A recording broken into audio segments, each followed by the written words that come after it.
Chapter 559. At the end of last month, Baoyu's father's father said that it was okay not to read the book reviews. I deeply agree with him. Recently, I haven't read much, so I haven't added much. Please understand. The reason I haven't read it is because I have always been the kind of trash most easily affected by emotions.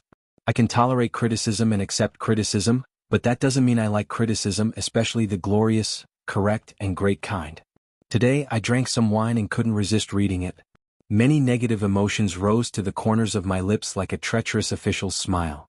I was unable to be happy. Writing a novel is making up a story. Once I explain it, it will become too boring. I can't say it. You will understand later. Regardless of whether I like it or not, I have to write it like this. In this world, there is no work that everyone likes to see. After all, I am not the director of the Spring Festival Gala, and I do not plan on participating in the 5 ones. I understand that everyone likes this story, which is why they are discussing and criticizing it so seriously. However, I also hope that everyone can understand the irritation and unease of a person's body often staying at home and the mind often exploding. What I need the most right now is not advice or criticism, but the pleasure brought by praise or a calm space to write. These were some explanatory words shamelessly asking for applause. One of Yan Bingyun's hands was broken and hung weakly by his waist. He looked at the eldest princess. His gaze appeared dim. The dull pain in his chest let him know that he had already suffered internal injuries from the touch earlier. The aces of the Juanshan conference beside the eldest princess were not people he could stand against. At this moment, the 13 city gate guards had already been heavily surrounded by soldiers. The long spears were pointed at Xiaoyan. 2 of the Juanshan conference aces beside the eldest princess separated and quickly closed in on Yan Bingyun. The sharp blades in their hands gave off a deathly stillness that enveloped his entire body. If only the emperor had listened to Enji back then and cleaned out the Juanshan conference. Before his death, Yan Bingyun couldn't help but think of this. He knew he was no match for these Jianghu aces, so he didn't extravagantly beg the Temple of Heaven to give him a chance to escape. He only pulled out something from his clothes with a heavy expression. Since there was a change in the city gate department, he had to report Zhang Diqing's fatal betrayal to Fan Xian in the royal palace before he died. Yan Bingyun's index finger grabbed the ring of the arrow. Looking at the 2 black sword shadows that were getting closer and closer, his pupils shrank. He spat out a mouthful of turbid air, tightly pursed his lips and forcefully pulled. With a hiss, the command arrow ignited, but it didn't rise into the air because a small force had struck his wrist. A wisp of warm liquid splashed onto the back of his hand, causing his heart to tremble. This command arrow flew out diagonally. It didn't fly very far before it shot into the chest of a city gate department soldier and exploded with a pop. Yan Bingyun didn't lower his head. From the corner of his eyes, he could see that his hand was covered in blood. When his index finger reached into the ring, fear appeared in the eyes of the Juanshan conference ace closest to him. It was as if he had seen something unusually terrifying. Then a thin line of blood appeared on the ace's neck. The line of blood spread out in an instant and became a bloody gash. One could see the ace's ghastly white throat bone, unusually disgusting trachea, esophagus, and blurry flesh. With a crack, the ace charged in front of Yan Bingyun and knelt down with a thud. Jolted by the force of the attack, his throat, which had been sliced open, was powerless to hold onto his head. With the vertebrae at the back of his neck as the center, his head flipped weakly to his back. The upside-down, pale, dead face stared with wide eyes at the eldest princess and Zhang Diqing, who were protected by layers of aces and soldiers. Fresh blood sprayed out of his throat like a fountain and struck Yan Bingyun's hand, painting his entire hand a bright red.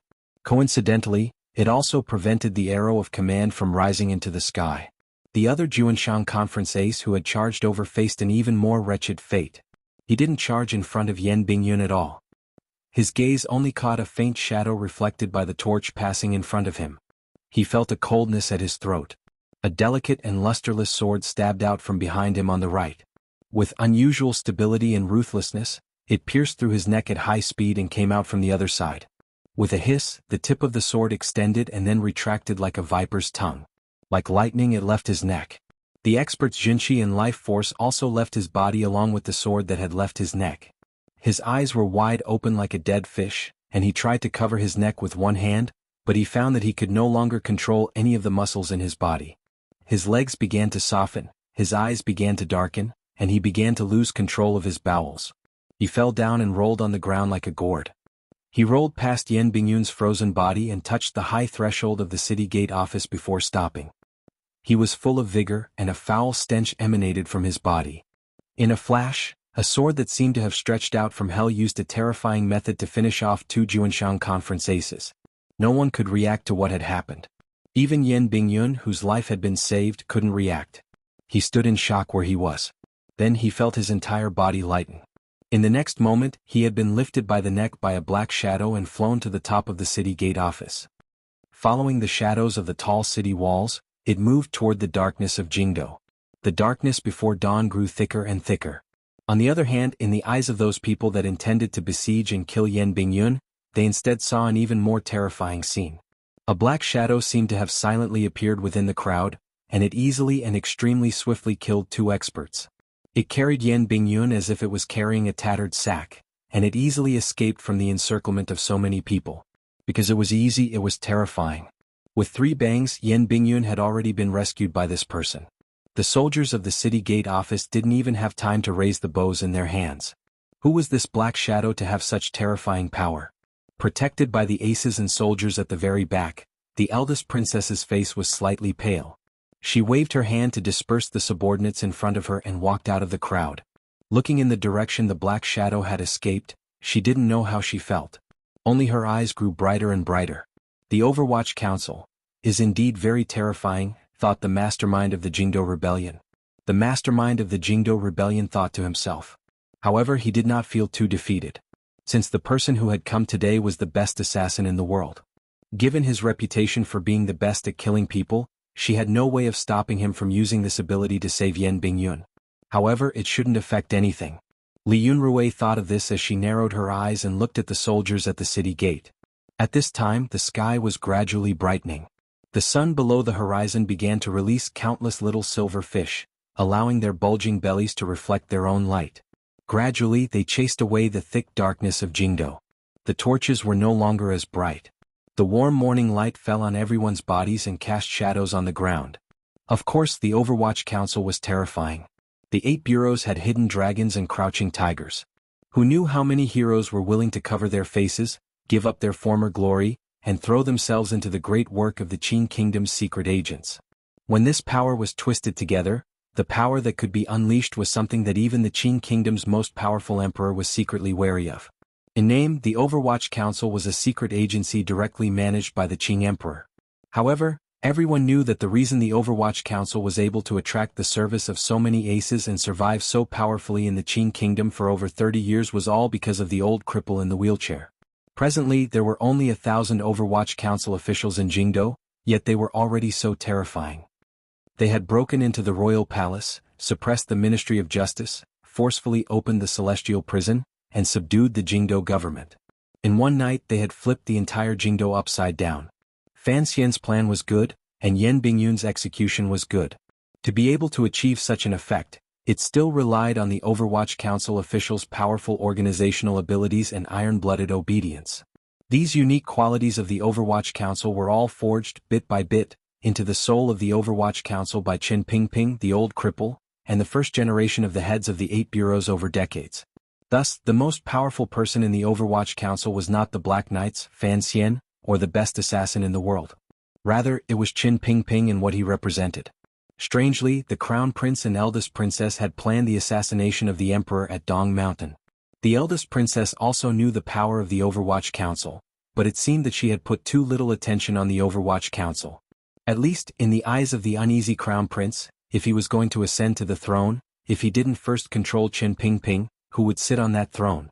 Fortunately, Qin Pingping had been poisoned and was isolated outside of Jingdo. The Crown Prince had thought that this was all his aunt's doing. No one knew that this matter had nothing to do with Li Yunrui. From the beginning, Li Yunrui had never thought about dealing with the Qin garden outside Jingdo and the old man in the wheelchair. It wasn't because she didn't value Qin Pingping or because she thought Qin Pingping was an old strange creature that could never be destroyed. It was because she had a secret. The secret was only one person's secret. The rest of the people in the plan did not know. After the news of Qin Pingping being poisoned by the Dongi master reached Jingdo, everyone's heart jumped. They thought the old cripple was pretending to be something. When the news of the assassination of the emperor at Dong Mountain came, the Empress Dowager ordered Qin Pingping to immediately enter the palace, But Qin Pingping remained in Qin Garden. Everyone began to guess something. Had Qin Pingping truly been poisoned? Therefore there was an old man who had known Qin Pingping for decades, who was tempted and had a thought. This old man had always had a secret fear of Qin Pingping. If he didn't kill him he would not feel at ease. Furthermore, the present situation was not good. As the saying goes, take his life when he is ill. If he didn't take advantage of this time to take Qin Pingping's life, the old man would feel sorry for himself. After the old Qin master, who grew cabbages, left Jingdo to take control of the army and his son took back the power of the Jingdo garrison, the first order he gave was to slaughter Qin Garden. Qin Garden had become a wasteland. In Fan Xian's eyes, Qin Garden, which was even more luxurious than the Jiangnan Ming family's garden, had become countless black and gray ruins. Those beautiful and elegant gardens had already been burnt to black soil. Those exquisite and grand houses had already been reduced to innumerable halves of stone walls. Green smoke was still rising from everywhere, but it no longer had that scorching heat, and looked abnormally desolate. If Fan Xian saw this scene, his heart would probably ache to death and he would loudly curse those people who didn't know how to treasure. From ancient times until now, the military had been in existence that had least need for artistic beauty. Thus, when a branch of the Qin family's army charged into Qin Garden with lightning speed, it was only natural that they set a fire. The reason for this fire was not similar to the fire of the Eight-Nation Coalition Army. The bandits of the Eight-Nation Coalition Army thought there were too many things and couldn't move them away, so they simply burned it and didn't leave it for the people. The reason the Qin family's army set a fire was because they hadn't stolen anything or captured anyone. The traps outside Qin Garden that had once terrified Fan Xian still existed. The Qin family's army had only broken into Qin Garden after over 300 people had died. However, they didn't find a single living person in Qin Garden. What welcomed them was an empty garden. Director Qin, who was rumored to be poisoned and bedridden, was not in the garden. His beautiful serving girls were also not in the garden. The servants were not in the garden. Everyone seemed to have left a long time ago. They had left unusually cleanly. Even the paintings hanging on the walls of Qin Garden had been taken down. Qin Pingping liked those paintings. This army controlled by the Qin family was mainly made up of the Jingdo garrison. The leader was a general of the second generation of the Qin family. He was Qin Heng's cousin. He looked at the empty Qin Garden in exasperation. Thinking of how he had led the army to attack and had died so many people only to occupy an empty garden, he couldn't help but want to vomit blood. In his anger, this Qin general had set a fire. In the raging flames, he ordered a fast horse to report back to the Yuantai camp. He didn't dare lead the army back because the old Qin master had given a death order. Since he had moved against Qin Garden, he had to kill Qin Pingping before he could return to the army. Helpless, he could only wipe away his usual pride and respectfully ask the black-clothed man beside him for advice. This black-clothed man had been sent by the old man to help him. On the way the army had attacked, he had said that Qin Garden would be empty at this time. At the time, this Qin general still didn't believe it. Now he had no choice but to believe it. He sighed in his heart. After all, he was an elder of the Overwatch Council. He knew Qin Pingping's power and calculations much better. The masked Yan Ruohai rode beside General Qin and said, "Since the director has left, then you should be mentally prepared. Don't think about catching him in a short amount of time." General Qin paused. Yan Ruohai glanced at him and mockingly said, "Don't forget, he is Qin Pingping." After saying this, he pulled the horse's head and rode out of Qin Garden. He could not bear to look at the raging fire in Qin Garden behind him.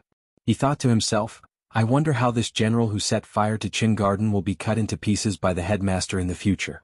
He was a member of the Qin family. This secret seemed to only be known by the Qin family. The crown prince and eldest princess did not know. However, he was a member of the Overwatch Council. This secret was truly only known by the Overwatch Council. Of course, the Qin family did not know. Jingdo gradually became a city of danger. Memorials from various roads and counties entered the capital, but no edict came out of Jingdo. Fortunately, in this day and age, the exchange of information was inconvenient. Everyone was used to a slow pace.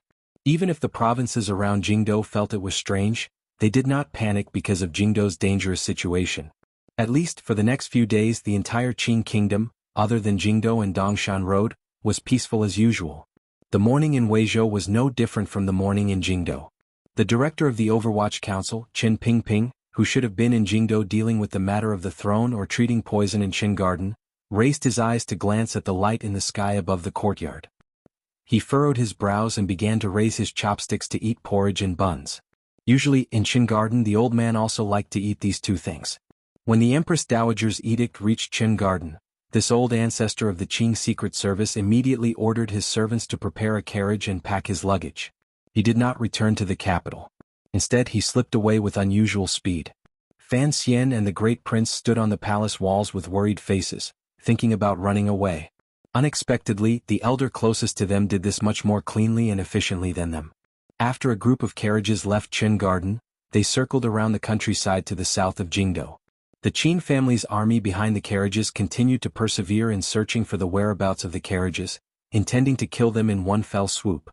However, Qin Pingping was not in a hurry. The carriages did not increase their speed. They didn't even purposely hide their tracks. They only lured the army to circle behind them. The carriages circled 3 times to the south of Jingdo. The army also circled 3 times. For a spy of his level, it was even more impossible for him to directly rush into the Overwatch Council and yell. His expression was calm, but his heart was terrified and uneasy.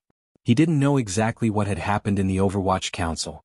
This kind of uneasy state continued until Fan Xian finally broke into the palace and began to use the martial power of his subordinates to sweep away the opposition in Jingdo. Yuan Hongdao had secretly cooperated with the Overwatch Council's actions and allowed the eldest princess' temporary royal courtyard to be taken. However, he knew that Fan Xian had already made a fatal mistake. Thus, in the last moment he took the risk of calling out to the Overwatch Council official. He didn't trust anyone.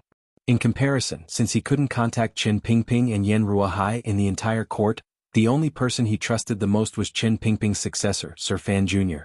Unfortunately, he didn't know what kind of a hothead Mu Fenghe was, so he was miserably knocked down with one punch. Yuan Hongdao calmed his breathing and opened his eyes. He discovered that he was in a corner tower above the imperial city, and in front of him was a handsome young man who was looking at him with a worried expression. Yuan Hongdao knew this person's identity. Although he didn't know why this person would personally interrogate him at such a tense moment, Yuan Hongdao directly said, "Zhang Fang belongs to the eldest princess." Fan Xian nodded and didn't say anything. The commander of the 13 city gate guards, Zhang Fang, had the courtesy name Deqing.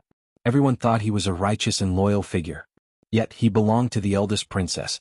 This reality was enough to shock everyone. However, it was no longer able to add too much worry to his already helpless emotions.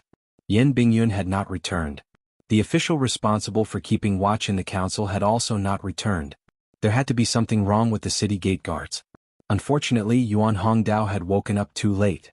Fan Xian sighed in his heart. It was almost dawn. The Jingdo city gate guards had fallen. The Yi and Qin family's armies had entered the city at some point. At such a critical moment he shouldn't have thought of Yuan Hongdao. However, looking at the officials resting in Taiji Palace, he, filled with helplessness, suddenly remembered the words his father-in-law had once said to him in Wuzhou. Other than Qin Pingping and Fan Jian, there were 3 people Lin Ruofu feared in court. Other than Qin Pingping and Fan Jian, it was the old Qin master who led the army. This powerful figure had told Fan Xian seriously that he would not give his trump card in court to Fan Xian in case the tree stood out in the forest and was blown down by the wild winds. Unless, when the new emperor ascended the throne. Presently the Qing emperor had already died. Fan Xian was in Jingdo helping the third prince steal the throne. Thus, the Lin civil officials in Jingdo tore off their disguises and stood behind Fan Xian, following the scholars who ensued to stop the crown prince from ascending the throne. Fan Xian thought to himself that his father-in-law had been clever his whole life. His timing was very accurate. However, he didn't know if he would succeed this time. However, Prime Minister Lin's last words were remembered clearly by Fan Xian. If the capital truly becomes chaotic in the future, perhaps Yuan Hongdao can help you. A year ago Lin Ruofu had calculated the Dong Mountain incident. Fan Xian admired his father-in-law's foresight to the point of prostrating himself on the ground, so he did not forget this move he had given him. When he sank into a dangerous situation he could not extricate himself from, he immediately thought of the top strategist in Xinjiang under the eldest princess' command. Indeed, Sir Yuan was a spy the Overwatch Council had planted in Xinjiang. This reality shocked Fan Xian and immediately made him vexed. If he had known of the problem with the city gate guards earlier, he and the great prince would not have been so passive. In the end it was still too late. In the end this was still a matter of fate. He didn't know how much longer his good luck could last. Yuan Hongdao stared into Fan Xian's eyes and said, Why have I been unable to contact the council? Although these words were calm, there was no lack of anger in them. There was none of Sir Yuan's usual ease. He had precious intelligence on the eldest princess side in his hands, but he was unable to provide it to the Overwatch Council and court. His loyalty to the Qin kingdom and the emperor made Sir Yuan feel that something was very strange. Thus he became angry. Fan Xian was silent and didn't know what to say. If possible, he wanted to personally ask Qin Pingping. The morning wind blew into the tall corner tower of the royal palace, causing the smell of blood from last night to gradually fade. The smell of burning in the private residences in Jingdo also disappeared. However, the pitiful commoners still did not dare to leave their homes. With great fear, they closed their doors and hid in their beds, praying that the killing game of these major figures would quickly end. Above the royal palace, the bugle horns rang out repeatedly. The sound was powerful and powerful. No one knew how far it could travel. Fan Xian stood by Yuan Hongdao's side. With a calm expression he said, "The Jingdo garrison won't be able to enter the capital until noon. The Qin and Yi families still need another 3 days. If we move quickly we can still take back the 9 city gates." A glimmer of shock flashed through Yuan Hongdao's eyes. Immediately after, a flame of anger burned in them. In a great rage he said, "Is there no one in the garrison in the council?" Fan Xian's heart jumped and he abruptly turned to look at him. As the commander of the Western Expedition Army, the great prince had experienced countless bloody battles in his life. Thus, when faced with the army approaching the capital, he did not panic at all. However, the last moment in this sentence had already explained everything. Since Li Yunrui already had a plan, the Yi and Qin families should have made preparations, Fan Xian said with his head lowered. "I only hope that you can hold out for a few more days. Leading the army into battle can only depend on you. Hold out until the messengers notify the various garrisons and the governors of the 6 roads to send reinforcements?"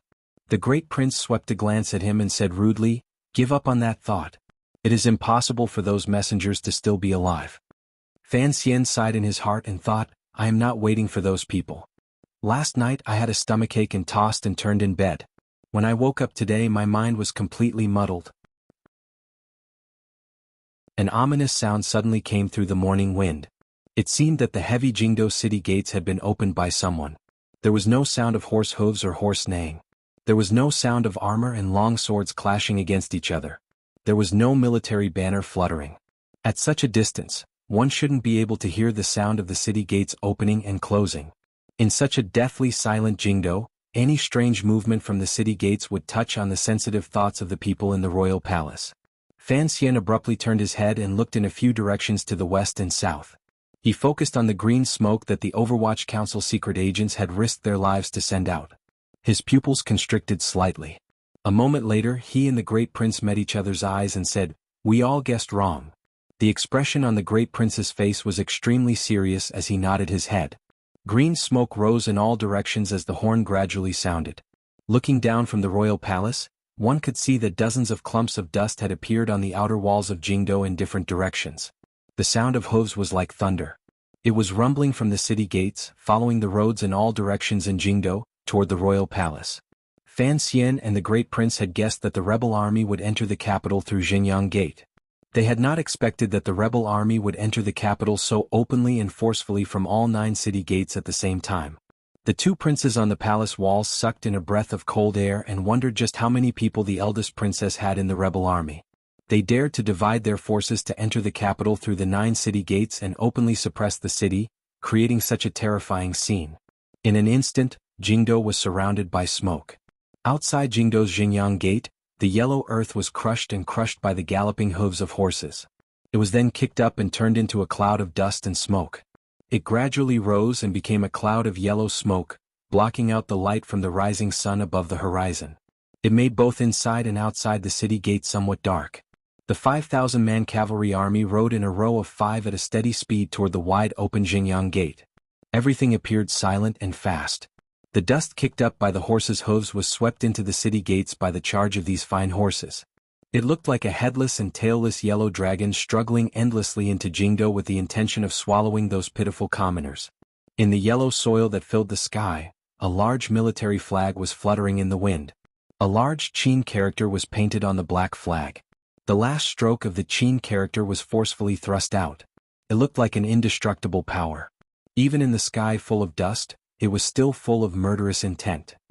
The former deputy of the Bureau of Military Affairs, the present commander of the Jingdo garrison, and the leading figure of the second generation of the Qin family, Qin Heng, was under this flag. He calmly watched his army enter Jingdo with an unstoppable aura. He narrowed his eyes but did not cover his mouth and nose to avoid breathing in the yellow soil. He only calmly watched all of this. An unusually complicated emotion rose in his chest. As the commander of the Jingdo garrison, he was very familiar with Xinyang Gate. He knew that if the city gates were tightly shut and they only relied on these 3,000 riders, they would probably not be able to charge into Jingdo even after 3 years. The Qin kingdom's capital had been surrounded by foreign enemies before, but it had never been broken into the city. This Jingdo, which did not have a long history, fully demonstrated its powerful defensive power. Now this Jingdo city gate had finally fallen. Just as Zhuang Mohan had once said in his book, the most powerful capitals in history were often taken from the inside. The Qin kingdom's rebellion this time was no exception. Qin Heng watched all of this. As a soldier of the Qin kingdom, his emotions were complicated. He felt great admiration and fear for the eldest princess, who had easily taken control of the 13 city gate guards. However, the present situation did not allow him to think too much.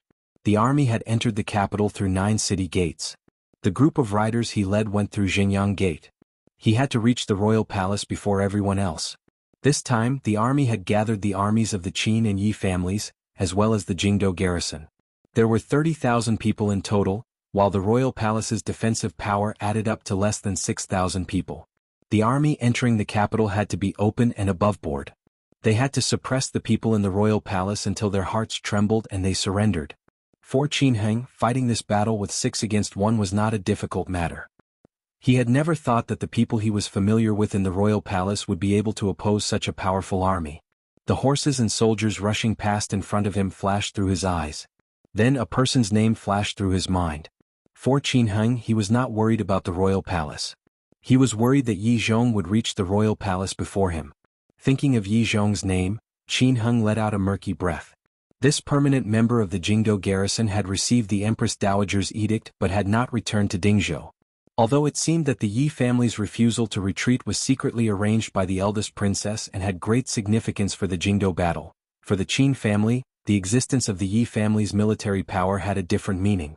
Yi Zhong was the second prince's father-in-law, and the Qin family naturally supported the crown prince. They were just bravely bait. They were a bit like the martyrs in Fan Xian's world who bravely rolled through minefields. They used their lives to touch the deathly silent Jingdo and see just what kind of danger existed. However, the rebel army had already advanced 5,000 zhang from Xinyang Gate. The dozen or so brave riders still did not encounter any snipers. Even when they could faintly see the eaves of the imperial palace illuminated by the rising sun, the streets were still quiet. Hiss. About 300 feet away from the riders, the warhorses at the very front of the rebel army were breathing in Jingdo's air forcefully and maintaining a steady speed. At the same time they began to whinny in pain. The whinny stopped. A number of warhorses fell to the ground at the same time. The warhorses' heavy bodies crashed ruthlessly into the green stone floor of the street, sending up a few strands of dust.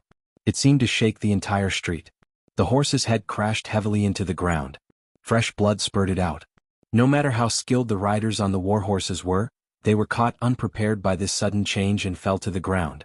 Before they could recover from the pain of their broken legs, a few black poison crossbow bolts shot out from the private residences on the side of the street and pierced ruthlessly into their bodies. Just as the first few warhorses fell to the ground and the riders were killed by the crossbow bolts, countless hissing sounds suddenly came from the quiet street. These sounds did not come from the mouths and noses of the galloping warhorses. Instead they came from the ground. The streets of Jingdo were paved with square stones. The gaps between the stones were filled with yellow soil. The hissing sounds came from the fine yellow soil between the stones. At the same time, the yellow soil between the stones on the long street suddenly split open. There seemed to be some mysterious power on the two sides of the street. From the cracked yellow soil, thin black leather ropes shot up. The leather ropes were too thin and could not be tied to hooks. However, a faint light could be faintly seen. They should be thin needles dipped in poison. Dozens of specially made black horse tripping ropes suddenly and magically appeared on the street that had been flat just a moment ago. Countless muffled sounds rang out at the same time. The Qin army's main cavalry unit suffered a merciless attack. About 100 riders in total fell from the clouds in front of these dozens of horse-tripping ropes and smashed into the deep ground. For a moment, people and horses were thrown off their feet on the street. Wretched cries rang out. Countless people or horses had their tendons snapped or their bones broken. They crashed heavily into one another, rolling and bleeding. Immediately after, the whooshing sound of something breaking through the air rang out. These sounds were like whistles from the netherworld coming to collect lives. It made people's hearts tremble. Countless black crossbow bolts shot out from the private residences on the side of the street and landed on the bodies of the rebel soldiers on the ground. In an instant, their wretched cries stopped. In just a moment, there were more than 100 dead people on this half of the street. These dead people all had crossbow bolts stuck in their bodies. The ambushers did not shoot the horses. The poisoned war horses lay powerlessly on the ground beside the bodies of their owners. As they whinnied in pain, they kicked their legs. The scene was incomparably wretched. Chapter 563. On the first day of August, as usual, I am earnestly and sincerely pulling for monthly votes. Please give the monthly votes in your hands to me. I will write them seriously. I cannot promise they will be good, but I promise I will do my best. Thank you, everyone. After this obstruction, the Qin family rebel army's momentum was forced to a halt. Their formation, bound by the Jingdo streets, couldn't help but panic. At this moment, a number of explosive shouts rang out from within the army. At the first instant, a clear and powerful order was given, stabilizing the vanguard camp. Immediately after, the shield-holding soldiers caught up from behind. Stepping over the pools of blood on Chang Street, they bravely broke through the wooden doors of the private residences on both sides of the street and charged into those dark spaces. For a moment, the streets were filled with the sound of killing, but the true situation of the killing could not be seen. With a crash, a large hole opened up in a private residence. A rebel soldier covered in blood was stabbed to death and fell out. Inside those private residences, there were still countless soldiers and Overwatch Council subordinates lying in ambush, carrying out a dangerous killing. The rebel army's discipline was strict. When Qin Hung coldly gave the order to use the lives of a large number of soldiers as the price to launch a counterattack toward the two sides of the street, the rain of crossbows attacking from all directions weakened. A bright knife light flashed. Dozens of treacherous horse-tripping ropes on the stone pavement of the street were neatly cut. These black leather ropes were like poisonous snakes with their heads cut off. They lay limply on the ground. The poisonous needles shining with a metallic luster were like the shiny liquid on the snakeskin. Qin Hung sat on his horse and stared ahead under the military flag. Abruptly, he picked up the horsewhip in his hand and lashed it down forcefully. A fierce general at his side gave a muffled grunt. Holding a long spear in his hand, he yelled, "Kill!" His legs squeezed the horse's abdomen. Leading hundreds of riders, he once again charged toward Chang Street. For a moment, there was only the sound of horse hooves rolling up like wind and thunder with an imposing aura. There were still wretched cries on Chang Street. There were still the sounds of knives sinking into bones in the private residences and the muffled sounds of bodies falling to the ground. It was difficult to see the figures of Overwatch Council subordinates. They only knew that these people were carrying out the killing work in the private residences on the side of the street. Gradually, blood seeped out from under the wooden doors. The fierce general of the Qin clan's vanguard camp ignored him and led his subordinates to charge on the long street. Only to see this person's long spear thrust out, stirring up a strong gust of wind, and with a cha sound, it pierced into a wooden door beside the horse. With a roar that shook the heavens, the general pulled back his spear. There was a black-clothed man on the spear. Fresh blood dripped from the spear. The tip of the spear had pierced through the chest of the Overwatch Council secret agent. The general under the armor released a muffled groan.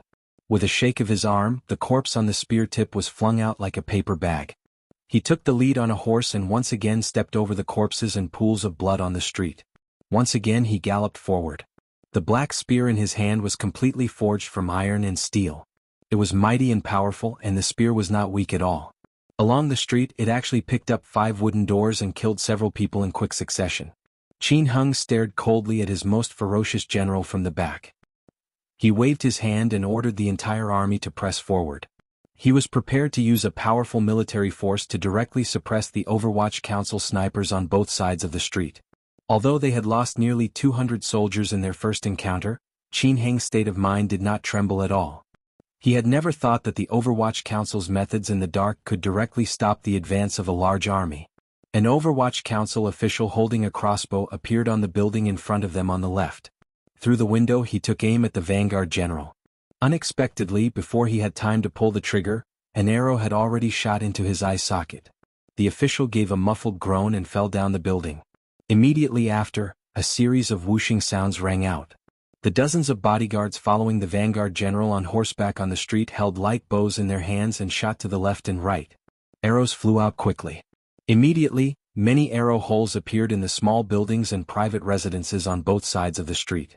The Overwatch Council subordinates lying in ambush were preparing to use their crossbows to kill the vanguard general when they were all struck and fell. Of the three powers in the world, the Qing army was the strongest in riding and shooting. At this moment they were riding on the long street and holding hard bows in their hands. In an instant the Overwatch Council crossbowmen didn't dare reveal themselves. Even though there were occasional arrows that flew out from the two sides, they did not seem to be very accurate. They hit the heavy armor on the vanguard general's body but were unable to penetrate deep into his body.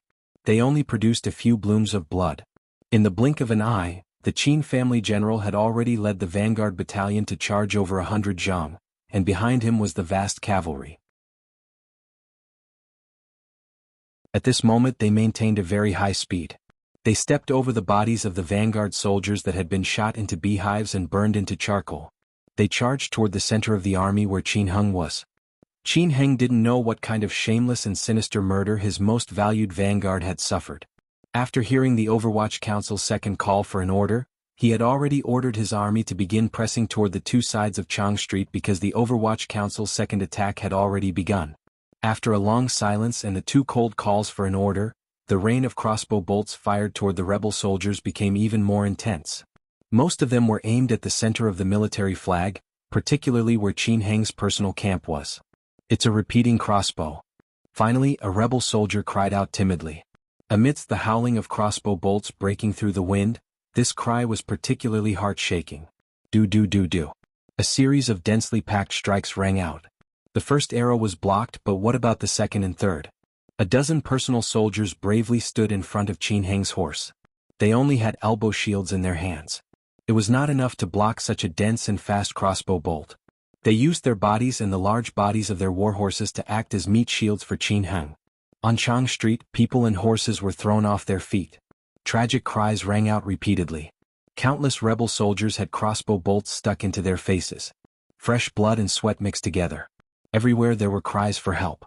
In just an instant, most of the soldiers around Qin Heng had died. Qin Heng knew that the Overwatch Council's target was him. His face was covered in blood and dirt. His expression appeared particularly sinister amidst the blood and dirt. It was not until this moment that he finally confirmed that Fan Xian had the Overwatch Council lie in ambush at Jingyang Gate not just to block and stall for time. He was prepared to put his life on the line, to keep his life here. Although he didn't know why Fan Xian valued his life so much, he was stern and fearless. He only looked at the initially calm Chang Street, which was now filled with the sound of crossbow bolts, and his subordinates bravely and helplessly fighting against the poisonous powder and hidden crossbow bolts. A vein appeared on his temple. A wave of anger filled his chest. These scoundrels only knew how to use such unorthodox methods. Did they dare to delude themselves into trapping him? He pulled out the long sword at his waist and squeezed his horse's belly. The horse leaped like a dragon and leaped out amidst the crossbow bolts. He roared, "For the Qing kingdom, kill." The commander began to risk his life to charge the formation. The morale of the rebel soldiers rose greatly.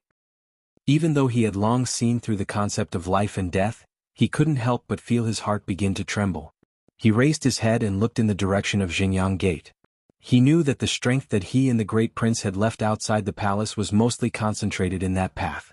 Regardless of who wanted to reach the palace from there, they would probably have to pay a heavy price.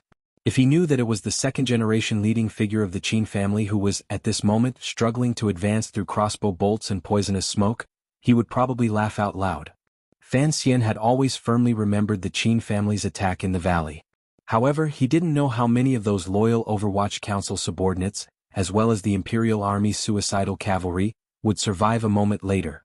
Just as the great prince had said, a mere city gate was not enough to change the general trend. At the foot of the royal palace, a rider appeared at the corner of the street at the edge of the square. At this moment, the Imperial Army had all gathered into the palace. The square outside the palace gates was completely empty. Thus, the rider's appearance was very abrupt. It was as if a discordant black dot had suddenly appeared in the empty space. Amidst the clattering of horse hooves, the rider did not stop to rest. From the edge of the square, he charged straight to the center of the square and came to the front of the royal palace. Behind this cavalryman, a second cavalryman appeared, a third cavalryman, a 10th cavalryman, a 100th cavalryman, a 1000th cavalryman. 8 of the Qin and Yi families' armies, after sweeping away any resistance along the way, finally arrived in front of the imperial city like a dark cloud pressing down on the city.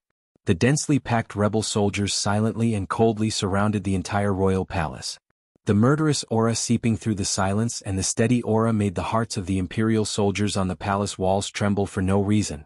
Fan Xian and the great prince finally stopped chatting to hide the nervousness in their hearts. They silently watched everything in front of them. A moment later, a flag fluttering in the morning wind appeared in everyone's field of view. This flag came from the corner of the square on the long street. A large Qin character was revealed on it. Another rider came swiftly from the other side of the palace walls. In his hand was a large flag with the Yi character written on it. The last thing that appeared was a bright yellow flag. There was not a single word on it. There was only a dragon soaring through the clouds embroidered with golden thread. Its golden claws shattered the auspicious clouds as it stepped through the air. Even the dragon flag has been openly displayed. Fan Xian was silent for a long time before he finally spoke. The Qin and Yi family armies were too powerful. Although he was a 9th-level ace and had an incomparably firm temperament, he still couldn't help but feel his scalp tingle when faced with the densely packed army. "Are you afraid?" The great prince looked at him expressionlessly. "Anything will appear terrifying when there are too many of them. Ants are like this, mice are like this, cockroaches are like this, much less people." Fan Xian summoned a subordinate and said a few words. The 3 large flags moved slowly.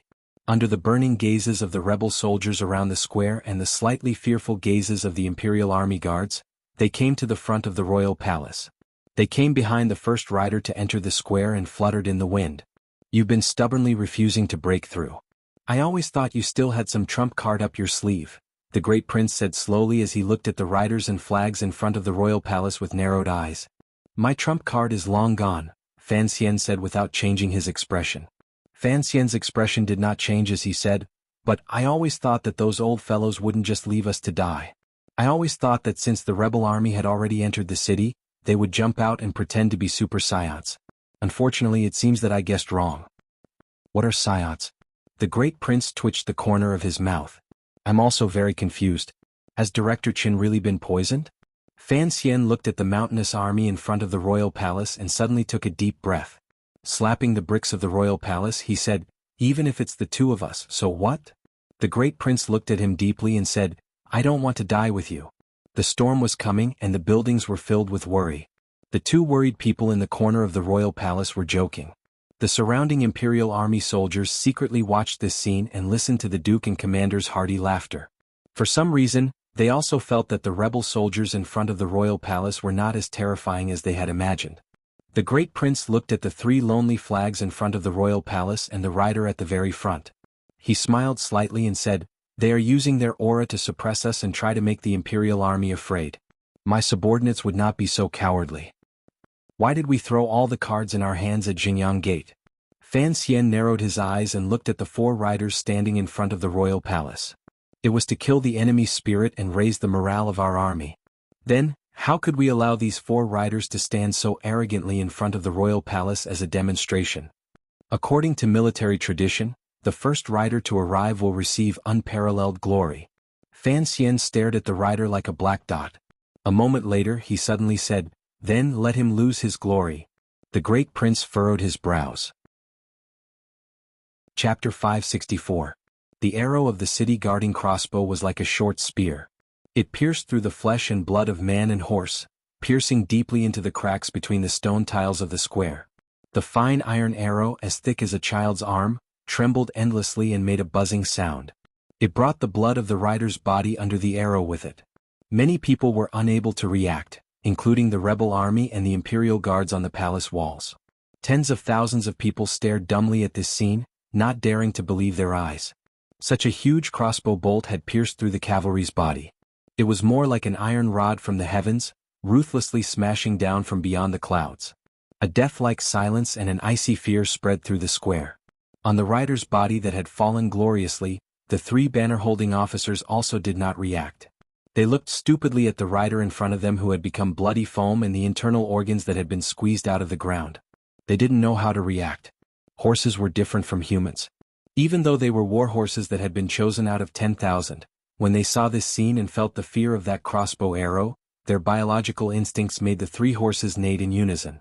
After being startled, they began to gallop to the side. A moment later, two military flags fluttered in the morning wind. They returned wretchedly to the rebel army's camp. The other bright yellow dragon flag fell miserably to the flat ground of the square and rolled up into a ball. It looked very unsightly. The soldier holding the flag had been startled by the city guarding crossbow. The warhorse under him had also galloped in fright. For a moment he lost his grip and dropped the dragon flag to the ground. The tens of thousands of Qing soldiers on and off the palace walls were still death-like silent. However, their gazes had moved from the bloody mud in the square to the flag. The dragon flag that represented the dignity of the Qing royal family and the Qing army's undefeatable will. This flag that seemed to always fly in front of the army and would not fall had fallen miserably to the ground. The emotions in the tens of thousands of eyes were complicated, angry, and not right. On the palace walls, Fan Xian narrowed his eyes and watched this scene. He smiled slightly at the great prince beside him and said, "The effect is good, isn't it?" The great prince did not reply. He thought to himself, the crown prince had raised troops today, yet he had even lost the dragon flag. He had truly embarrassed himself. The imperial soldiers on the palace walls suddenly exploded into cheers in unison. These cheers were, without a doubt, a ruthless whip in the faces of the tens of thousands of rebel soldiers below the palace walls. At that moment, the empty-handed cavalryman who had lost his flag had already returned to the rebel army's camp. Fan Xian stared at this scene with narrowed eyes. He felt that in the blink of an eye, this rebel general had already charged to his feet and in front of the dragon flag. The city-guarding crossbows had just demonstrated their power once, and this rebel general had already charged over. Such vigor and courage was truly admirable. For some reason, Fan Xian suddenly thought of 13th Wang. His heart jumped slightly. He was just about to raise his hand when he used a great deal of willpower to order himself to slowly lower it. This small action did not fall into the eyes of the great prince because he was also watching the one-man show of two armies fighting for power in front of the palace walls with a stern expression. When two armies crossed swords, vigor was the most important. The flag was the power. Capturing the flag was capturing the power. The rebel general on the horse rode to where the dragon flag was. He did not slow down. Using superb riding skills, he hung one foot on the pedal and reached down with one hand. Easily he picked up the dragon flag. Although Fan Xian had lowered his arm, the group responsible for operating the city-guarding crossbows did not want to pass up this great opportunity. They pulled on the heavy spring of the crossbow mechanism. With a muffled bang, the thick palace walls seemed to tremble with the release of the giant crossbow. The neigh of a horse rose into the sky. The rebel general below the palace walls seemed to have guessed when the city-guarding crossbows would fire. He raised the reins and kicked his beloved horse's abdomen with both feet. With a wild roar, he had the horse stand up on its hind legs. The warhorse's front hooves hung in the air as its massive body was forcefully twisted. It even hovered in the air in a stupefying manner. The rebel general held the bright yellow dragon flag in one hand and fiercely raised the reins in the other. He sat diagonally on the rearing warhorse. Illuminated by the morning sun, he appeared heroic and fierce. At this moment, the giant city-guarding crossbow finally arrived in front of them and brushed past the warhorse's abdomen. It stabbed down diagonally and viciously. The iron crossbow, as thick as a child's arm, pierced into the stone slabs of the square.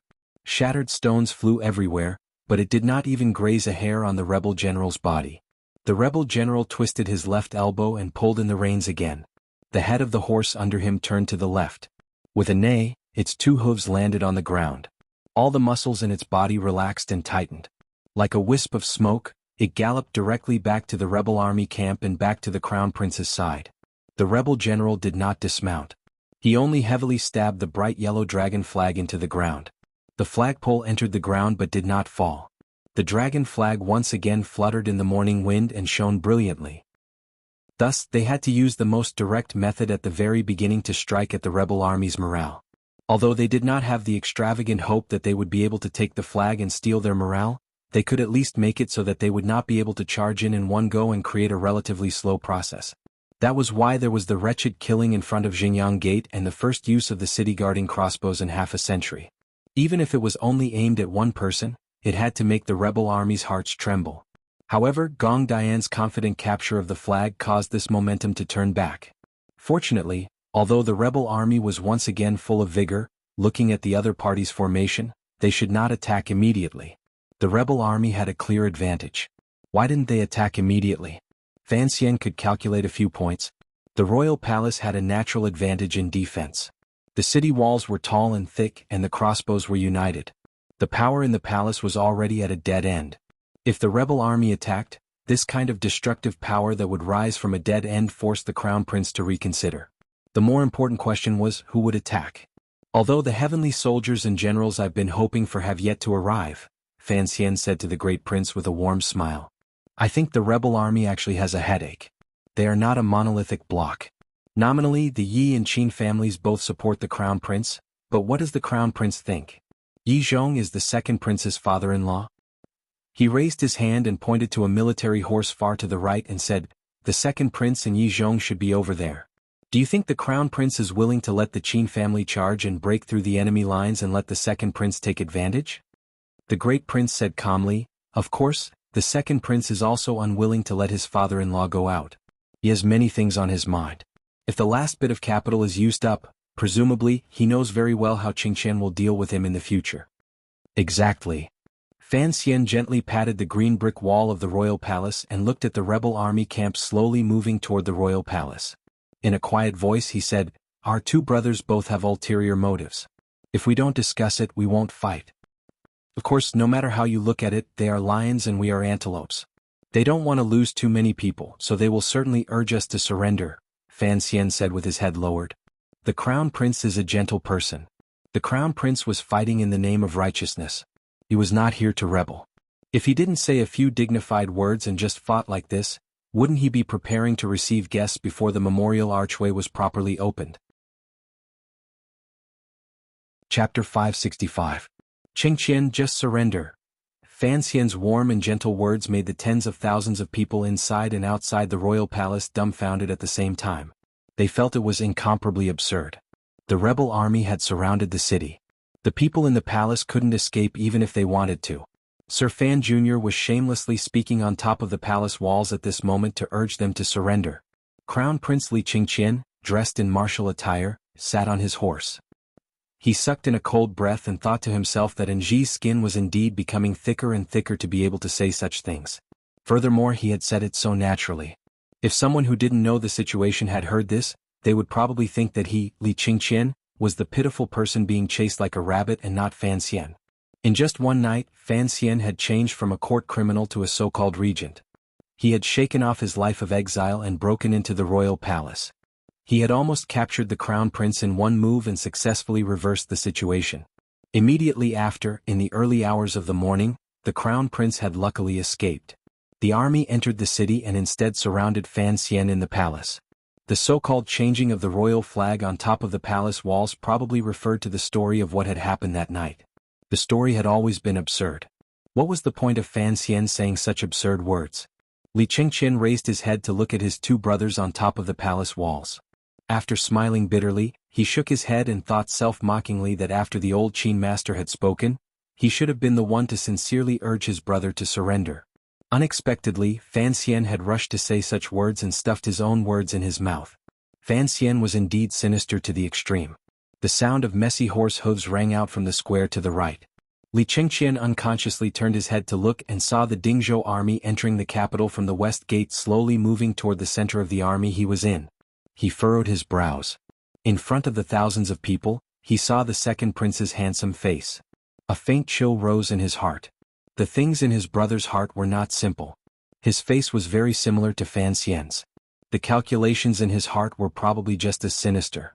The Dingzhou army slowly stopped on the right flank of the rebel army and carefully maintained a respectful attitude toward the rebel camp. Big brother, you and I. Crown Prince Li Qingqian glanced at the second prince and finally opened his mouth. He could not wait for the second prince to speak. However, he did not have the support of internal qi. He had to shout to be heard by those on the palace walls. The old Qin master furrowed his brows and waved his hand. The rebel soldiers behind him began to prepare to attack the palace. Gradually, the sound of bowstrings being pulled rang out from behind them. The teeth-numbing sound of bowstrings being pulled rang out. As the three princes fiercely discussed the dark secrets of the royal family and were angry with each other, no one noticed that Fan Xian had already left the top of the palace walls by himself. Following the long stone steps down into the royal palace, he walked across the spacious square and headed toward Taiji Palace. Along the way, Fan Xian watched intently. He found that although the great prince was skilled in field battles on the grasslands, he was also very skilled in the defense of the palace. Preparations had been made everywhere. Beside the entrance of the stone steps, he had even taken down 2 corner towers of the royal palace and prepared stone and heavy wood. It looked like he was preparing to attack the palace later. At the side of the 3 palace gates below the imperial city, there were already some grotesquely shaped stones that even had moss on them. Fan Xian narrowed his eyes and wondered if the fake mountains in the palace had also been taken down by the eldest prince. Just as he was thinking this, a group came in front of him. Under the escort of a few imperial soldiers, 100 or so tired-looking eunuchs were using carts to push the moss-covered stones. It was indeed the fake mountains in the palace. There were 3 palace doors in the royal palace. Usually only one would be open. When the rebel soldiers attacked, they would not only choose one. Fan Xian knew that the great prince was preparing to use the fake mountains and stones to firmly block these 3 palace doors. This work had probably been prepared since before dawn. Blocking the rebel soldiers outside the palace and trapping himself inside the palace was what was called defending to the death. Fan Xian sighed. He knew that the eldest prince had already made up his mind to die. Compared to the spacious royal palace, there were not many imperial soldiers. Compared to the spacious royal palace, they were sparse. There was not much confidence. Fan Xian sighed again. He knew that the 1,000-odd imperial soldiers had already been moved to the palace square where the eunuchs and serving girls lived. First, it was to suppress the restless factor in the palace. Second, it was because in the entire royal palace, that was the easiest place to break through. Entering Taiji Palace, he saw the worried officials, the heavy-faced Lady Ning and Yi Gui Pin, and the restless third prince. Fan Xian sighed 3 times in his heart. He bowed to the scholars Hu and Shu, but he piled a smile on his face and said to the third prince, "Qingping, the battle is about to start. Do you feel excited?" The third prince, Li Qingping, was after all a child. Although the orders from their superiors had not yet come, their arms were already beginning to ache. Furthermore, everyone had guessed who the old woman in phoenix robe was. She was the emperor's mother, the crown prince's grandmother, and the only remaining elder of the Qing royal family. Even talking about such a noble figure was a blasphemy, much less pointing an arrow at her. If they accidentally injured the Empress Dowager, who would bear the consequences? As long as it was a Qing citizen, no one wanted the Empress Dowager to suffer any harm.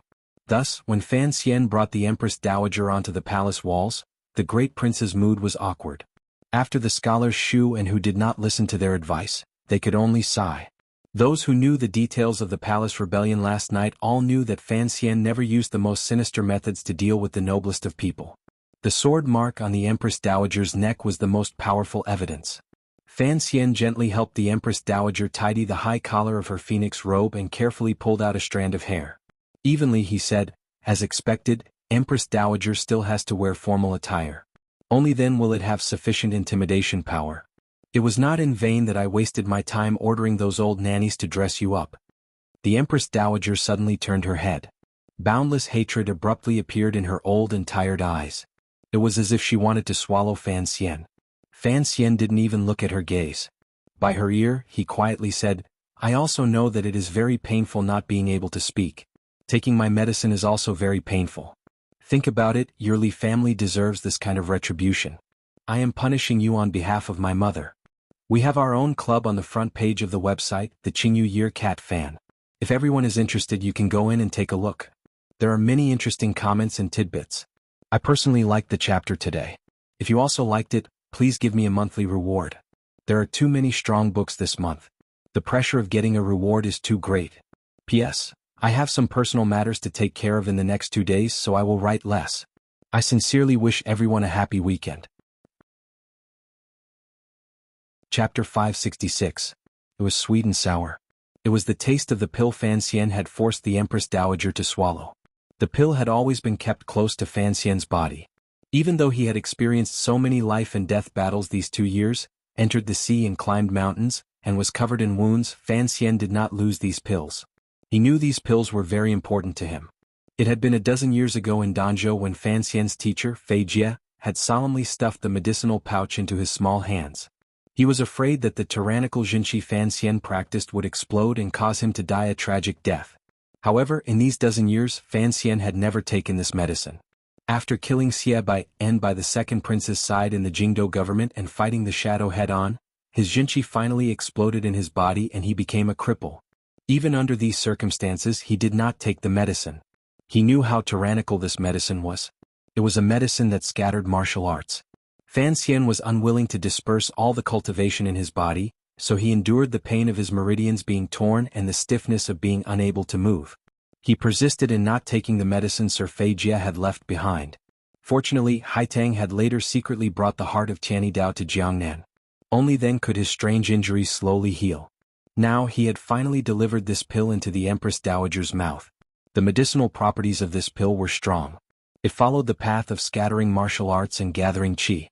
It entered one's internal organs with unusual directness and gradually annihilated the body's vitality. It had to be said that if Fan Xian did not have the heart of Tianyi Dao, once his Jinqi exploded, he could only use this pill to disperse the overly violent tyrannical Jinqi and exuberant vitality in his body. However, the Empress Dowager was already old and weak.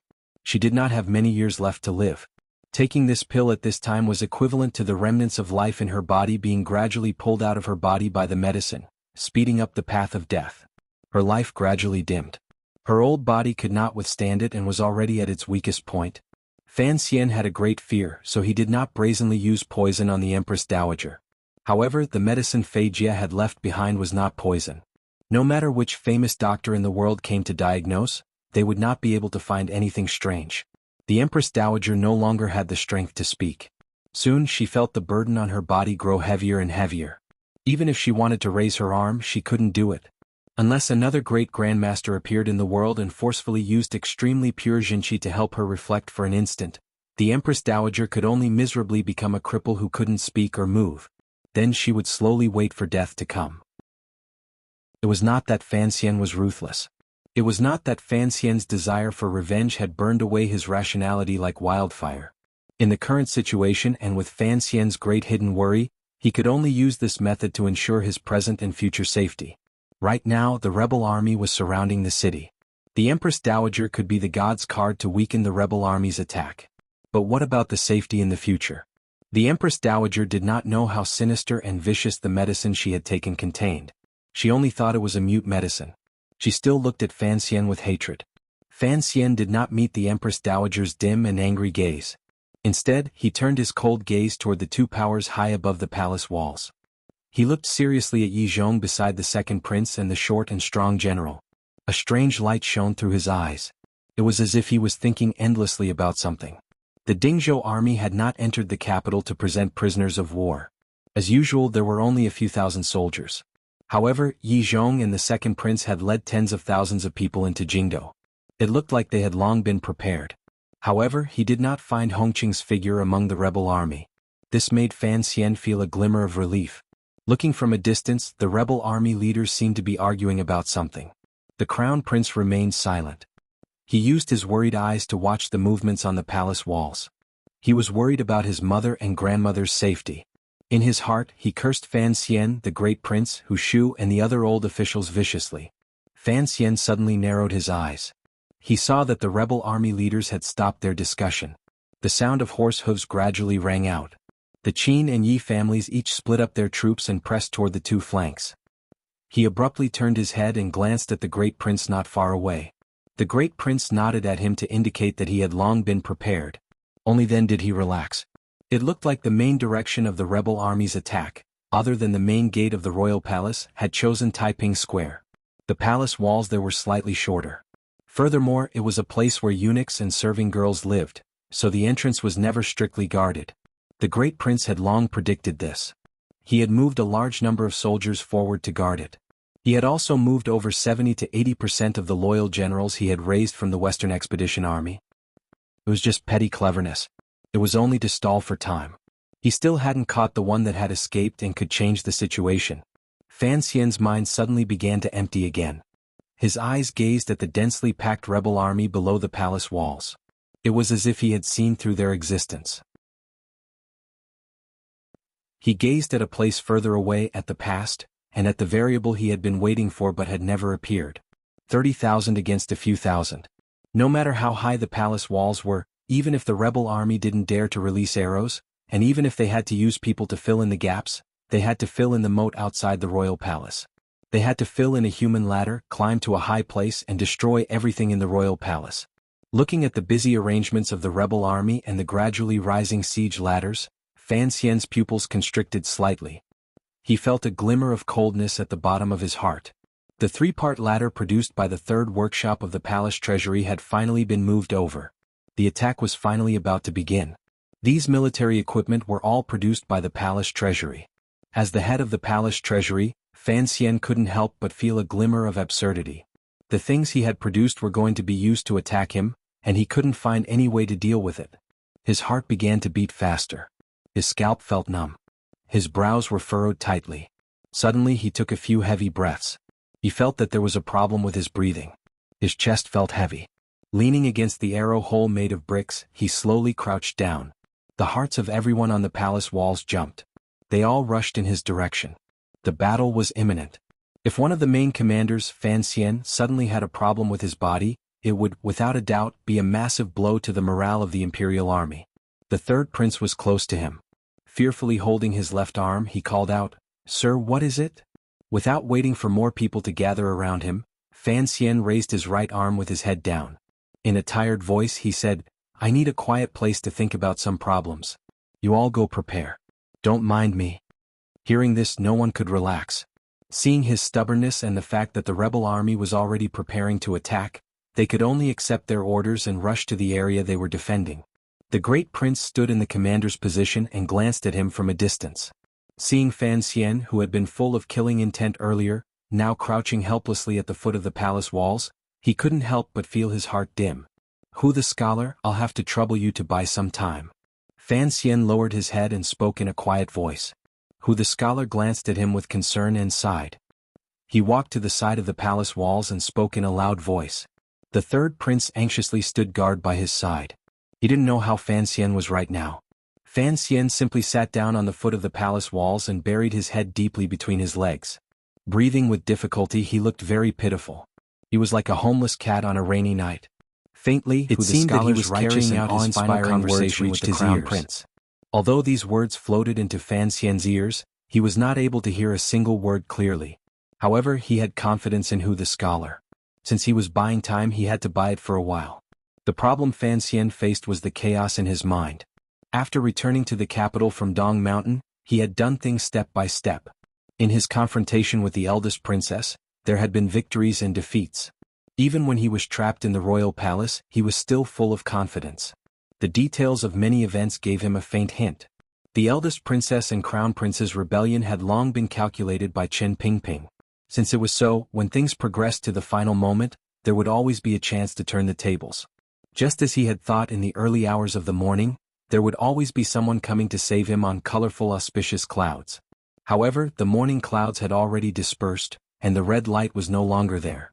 Where was the person who would come to save him? A heavy sniper rifle? No, if he hadn't thought through this matter clearly, Fan Xian would not use this trump card. There was a problem. Fan Xian closed his eyes tightly. As he coughed, he quickly turned his head. In the end, he still could not grasp the important point that had flashed through his mind like a goose. He had used up too much of his mind and energy. Fan Xian's coughing grew more and more severe. He slowly opened his eyes. His eyes were completely blood red. After being injured by Yan Xiaoyi, forcing his way into the capital, forcefully breaking into the palace, and laughing and talking without fear on the royal palace, he had already used up all of his energy. He was only relying on the Third Bureau's secret ephedra pills to forcefully stimulate his mind. Fan Xian took a few heavy breaths. Using trembling hands, he took out 2 pungent ephedra pills from his clothes and brought them to his lips. He carelessly chewed a few times and swallowed them. He knew that this medicine was very damaging to the body. In such a dangerous situation, even if he had to drink doves to quench his thirst, he could only gladly endure it. Although Li Qingping didn't know what his teacher was eating, he who had been concerned about him the entire time, had already guessed that Fan Xian's body had reached the end of its life. His blood-red eyes represented an inauspicious omen. Involuntarily, he nervously and unhappily gripped Fan Xian's hands on his knees. The medicine took effect quickly. Fan Xian's chest felt much more comfortable. It was as if each breath he took in was many times more air than usual. Naturally, his coughing also slowed. However, the lines of blood in his eyes grew denser. Compared to his slightly haggard but full of heroic spirit, he appeared to have a heart-palpitating charm. With a slap, Fan Xian, who was sitting on the ground, suddenly pulled his hand out of Li Qingping's small hands. Like lightning, he reached to the left and grabbed the old woman's feet in the golden palace shoes. Fan Xian didn't turn his head to look. He only coldly said, "You didn't dare to kill yourself in the palace. Now you want to use your death to provoke the crown prince into a fierce attack?" When he stretched out his hand like lightning, the pair of feet in the palace shoes were trying to quietly stand on their tiptoes and move their owner's weak body toward the hard ground below the palace walls. Li Qingping looked at this scene with great terror. He watched as the Empress Dowager's feet were forcefully pressed down by Fan Xian the moment before she jumped off the wall to kill herself. The Empress Dowager had taken the medicine and was already at the end of her life. Fan Xian had not recovered from his heavy injuries. Forcefully increasing his power, he was also almost at the end of his life. However, a murderous aura of death still echoed between these two grandmother and grandson, who were both at the end of their lives. It was always simple for a person to die. The Empress Dowager looked coldly and hatefully at the side of Fan Xian's face. Seeing the strange redness seeping out of his eyes, she gradually felt pleasure in her heart. No matter how powerful the wicked woman and her son were, in the end, they could not be allowed to exist in this world. This was something that had long been decided by fate. History had long proven this point. However, after Fan Xian said those words, he unexpectedly sank into silence. His eyes stared blankly ahead and gradually furrowed his brows. His eyes gradually lit up, just like when he was looking at Yi Zhong earlier. It was as if he had finally thought through something and made up his mind about something. The negotiations between Hu the scholar and the crown prince had already broken down. The rebel army beat the war drums and began their first attack on the city. Far behind them, in the area of Taiping Square to the left, a heaven-shaking cry of killing rang out. The war drums rang out. Although there was no rain of arrows, there were stray arrows flying through the sky with a whistling sound. Countless rebel soldiers pushed ladders and large carriages covered in oilcloth. Bravely, they braved the giant crossbows and sporadic rain of arrows. Against the rocks falling from the top of the palace walls, they charged forward. In an instant, the foot of the palace walls was filled with wretched cries. The sight of blood flowing and the pain of fire burning filled the air. The morning sun had long risen into the slanting sky. Mercilessly, it watched Jingdo bleed again after a dozen years. Fan Xian slowly rose and emotionlessly watched the scene in front of him. He didn't look at the Empress Dowager beside him. Instead, he said to her, "I've thought through many things." Chapter 567. The stray arrows whistled through the sky, but it was more of a deterrent. Under the crown prince's powerful suppression, the rebel army did not have the courage to rain down a terrifying rain of arrows on the city walls. Thus, the pressure the imperial army guarding the royal palace faced immediately lessened. They only had to face the problem of contact. Although the sounds of killing shook the heavens below the royal palace, it did not cause any losses to the imperial army. Instead, it was the imperial army stationed in the direction of Taiping Square that faced the greatest danger. However, there were many rebel soldiers at the main gate of the royal palace. At this moment, the thousands of rebel soldiers below the city walls had split into 3 rows and formed 3 black lines that pressed forward. It was truly frightening. Muffled sounds continuously rang out from the 4 corner towers of the imperial city. Every sound would tug at the heartstrings of the crowd, and the entire imperial city would tremble. The strong vibrations represented the strength of the city-guarding crossbow. The giant crossbow bolts pierced through the air like black light and mercilessly stabbed into the rebel army's formation. Countless bursts of blood blossomed and the ground was covered in sticky meat paste. However, there were only 4 city-guarding crossbows, and there were only 2 on the left and right side of the square. How many people could they kill? The rebel army's triple wave charged quickly to the foot of the royal palace without any obstruction. The main target of the city-guarding crossbows was still the military equipment the rebel army used to attack the city, especially the sharp and heavy carriages used to break through the thick palace gates. These carriages had fire blades made from cowhide, and the front end was a giant piece of wood that had been sharpened into a sharp point. They were already very heavy. Once they were pushed at high speed, the impact against the palace gates was very powerful. A crossbow bolt accurately struck a battering ram. The sharp tip easily tore through the seemingly tough cowhide and slammed heavily into the ram. Although the ram was tough and could not be broken by a giant crossbow bolt, the powerful impact of the city-guarding crossbow still caused the ram to jump up. It was like a beetle on the ground that felt the earth shake. Then it rolled over miserably and crushed a number of rebel soldiers beside it to death. It could no longer move. Within the 3 rows of rebel army charging formation were a dozen heavy and murderous rams. The moment the attack began, the 2 city-guarding crossbows fired with all their might and successfully destroyed 3 of the rams. However, the city-guarding crossbows took too long to reload, and the rebel army's charge came very quickly. In an instant, most of the rams had passed the line of fire of the city-guarding crossbows and neared the 3 main gates of the royal palace. The rebel soldiers shouted in unison, pushing the battering ram as they charged forward with all their might. With a number of teeth-numbing sounds, the rams finally successfully crashed into the thick palace gates. The main gates of the Qing royal palace were very thick. Under such a terrifying crash they still shook violently. The hinges of the door creaked as if they were about to fall apart. The 4 giant door bolts, which were arranged from top to bottom, were bent out of shape. However, the thick door latch finally withstood this powerful impact, and the creaking sound of the door hinge gradually calmed down. Other than a large dent in the main door of the imperial palace and a dozen or so copper nails falling, everything else was fine. At least in this attack, the main gates of the Qing royal palace still appeared sturdy and unbreakable. However, the rebel soldiers did not have a trace of a strange expression. Under the stern yells of their superiors, they quickly pulled the first wave of rams away from the palace gates. The rams in the second wave had already passed through the sparse arrows of the imperial soldiers on the city walls. They had escaped the powerful city-guarding crossbows that, like old people, only moved once in a while, and crashed viciously into the palace gates. There was another loud crash. This time, the palace gates had finally received an irreparable damage. The entire gate began to tremble. It gave one a feeling that it was on the verge of collapse. It was as if it could collapse at any moment. The elites of the imperial army who were on standby behind the palace gates led their horses and watched this scene calmly. Although their faces were calm, the anxiety that flashed across their eyes revealed their true feelings. Separated by a thick door, the rebel soldiers risking their lives to launch a powerful attack saw hope that the royal palace would be broken. Their morale immediately rose. With a loud roar, they charged forward again. The 3rd wave of attacking troops arrived. Under the merciless attacks of the imperial army's arrows, boulders and logs, the rebel army left behind hundreds of corpses. Finally, they succeeded in withstanding the 3rd wave of attacks on the palace gates. With a muffled crack, dust flew into the air. It was like a paper bag filled with smoke had been smashed open by a naughty child's naughty palms. The dust settled slightly, and the field of view became slightly more peaceful.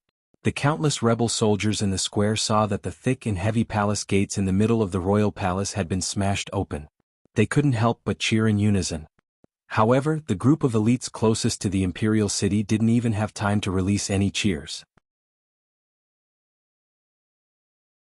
Even the imperial soldiers on the palace walls felt a glimmer of fear and helplessness. Looking at the terrifying scene below, some people's lips turned white. They wondered if those charred corpses had all been killed by them. After such a destructive attack, the first wave of rebel soldiers who entered the palace returned dispiritedly. However, there were not many people who returned. The royal palace was finally held by a hair's breadth. However, the rebel army did not carry out a second round of attacks. It was clear that regardless of whether it was the defenders or the attackers, they had all been shocked by this unusually bloody and terrifying fog of fire. They all needed some time to digest and stabilize their morale. However, the instigator of this terrifying fire attack, Fan Xian's expression was unusually calm. He looked at the rebel army camp in the distance and pressed his lips together without saying a word. The great prince saw that Fan Xian's right hand, which was hanging by his sleeve, was trembling slightly. The veins in his eyes were becoming denser and denser. The great prince had not thought that the Overwatch Council's gunpowder powder would have such a terrifying effect. Looking at the scene in front of him, he who had long experienced the blood and fire of the battlefields of the western region, did not feel any emotions that he should not have. However, he still felt shocked. If this powder could be used like this, what kind of changes would occur in future battles? Today is luck. Fan Xian did not turn his head to look at him. Quietly he said, "There is no wind or rain today. That is why there is such a good effect." Then he slowly lowered his head.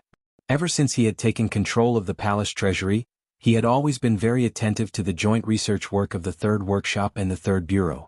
In the depths of his heart, he understood why his mother, Yi Qingmei, had put so much effort into other military equipment in people's lives but had strictly forbidden the use of gunpowder in this world. Even when he had saved Xiao En in Shangjing, the Overwatch Council had only provided 1 cart of gunpowder. The use of gunpowder in this world was still very clumsy. It was even worse than the self-made firecrackers in his previous life. In this world, only Fan Xian knew that even wood shavings flying through the air could cause a large explosion, much less gunpowder powder. Fan Xian couldn't help but worry whether the scene today would open Pandora's box for this land. After a moment he immediately felt relieved. The palace treasury's steel craftsmanship was not up to standard. There was no need to worry about the arrival of the era of firearms. Furthermore, just as he had said to the great prince, the main reason why the fire protecting the city had such a large effect was because the heavens were on their side. His luck was as strong as before.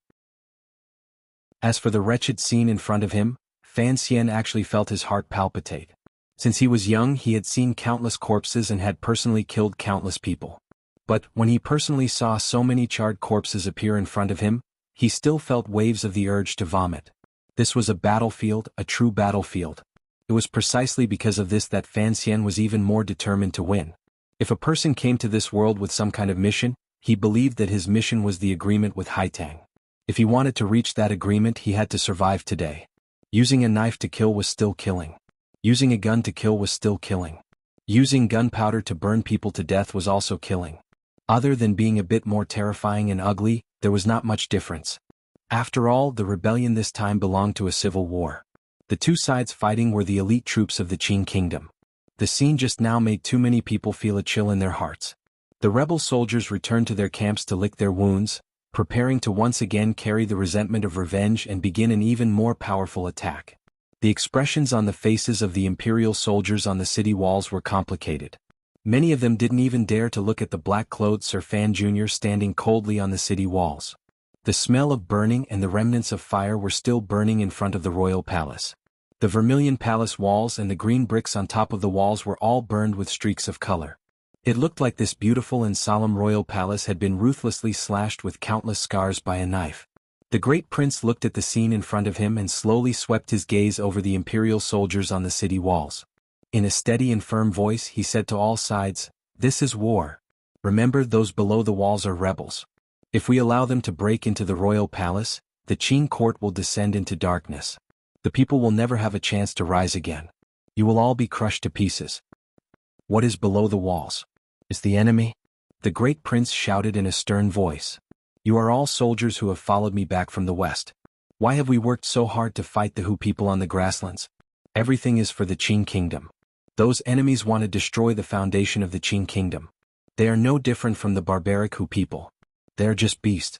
I order you from this moment on, you must treat these rebel soldiers as Hu people.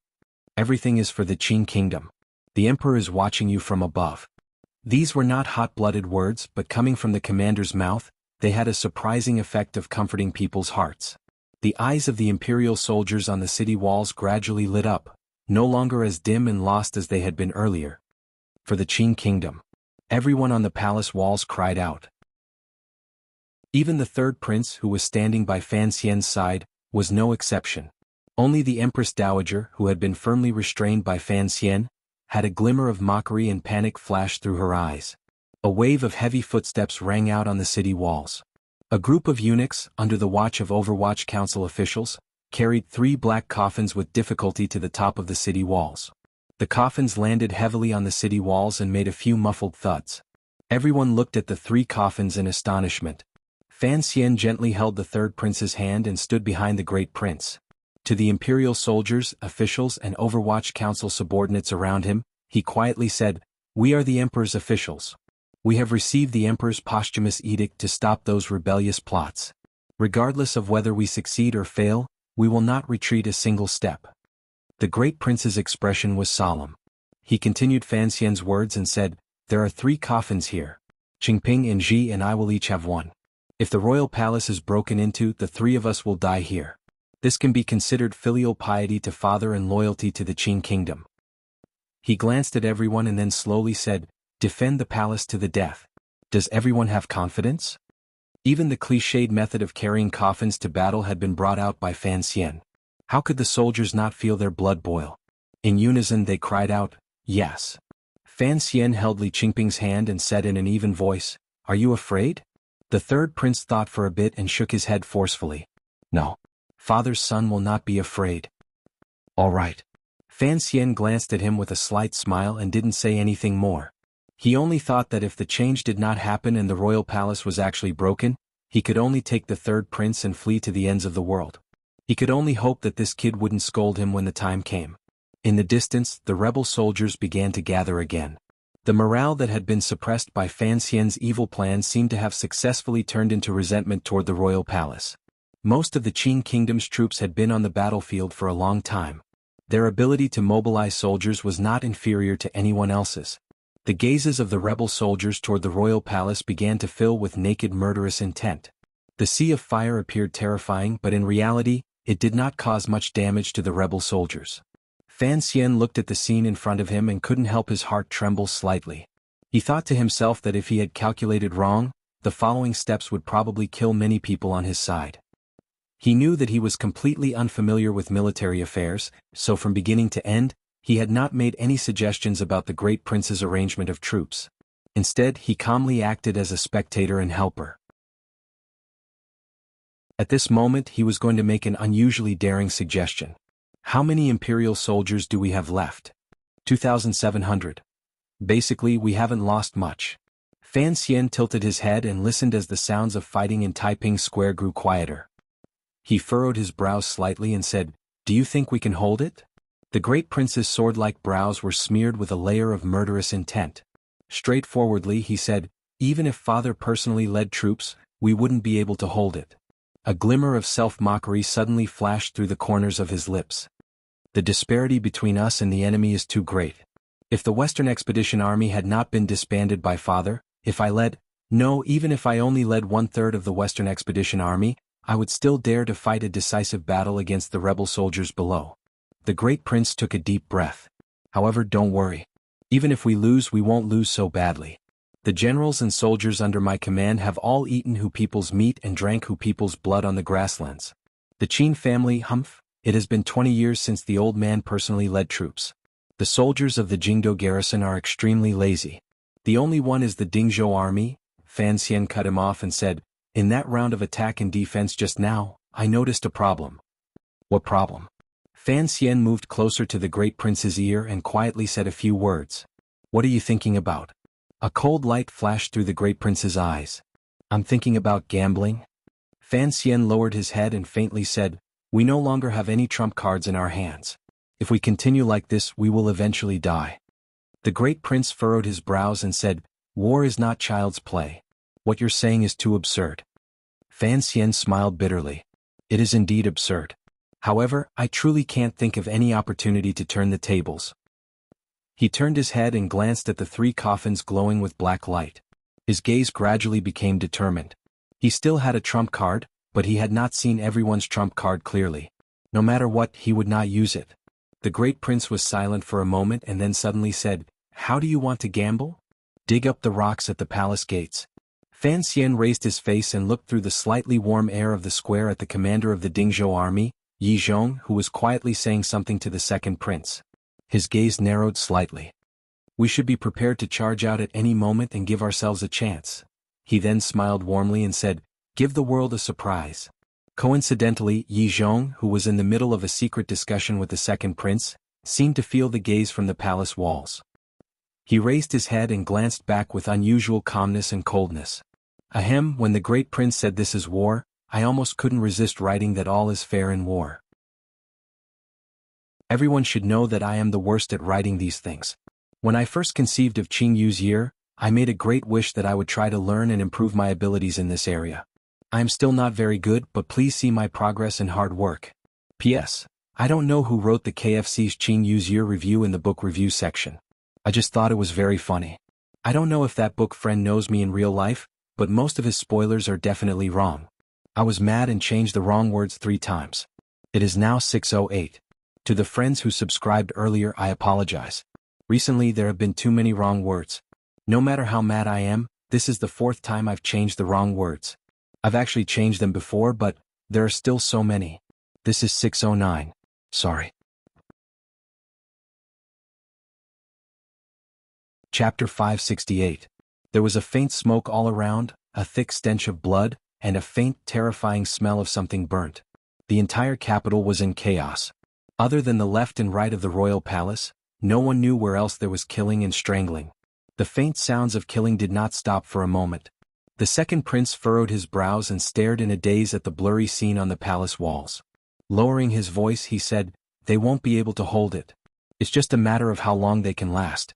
All of the messengers my aunt arranged around Jingdo have been killed. It is impossible for reinforcements to come. Given Fan Xian's personality, he knows it's a dead end. Why would he fight so bravely? If it were any other time, he would have run a long time ago." Yi Zhong's armor was heavy and old and suffused with a dim light. This important figure in the Qing military glanced at his son-in-law. His eyes flashed slightly. Slowly he said, "There are so many people in the palace. How can he run?" Everyone admitted that if Fan Xian led the Overwatch Council people and ran as soon as he saw the situation was not right, it would be difficult to dig him out in Jingdo, where hundreds of thousands of people lived, even if the eldest princess had many soldiers under her command. Everyone acknowledged Fan Xian's tyrannical strength and ability to escape. Yi Zhong was silent for a moment and then said, "Since Fan Xian isn't running, then he must have something to rely on." The second prince's expression calmed. This noble had listened to his aunt's suggestion and temporarily suppressed his ambitions to stand behind the crown prince, waving flags and shouting war cries. However, the string in his heart had long been plucked countless times. However, the situation was not set in stone. He would not do anything too crazy.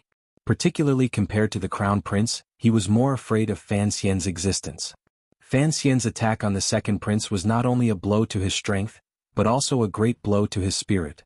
The second prince took a deep breath and said, "Fan Xian will always pull out his trump card at unexpected times. I have never underestimated him." Yi Zhong suddenly coldly cut him off. "However, we can no longer preserve our strength.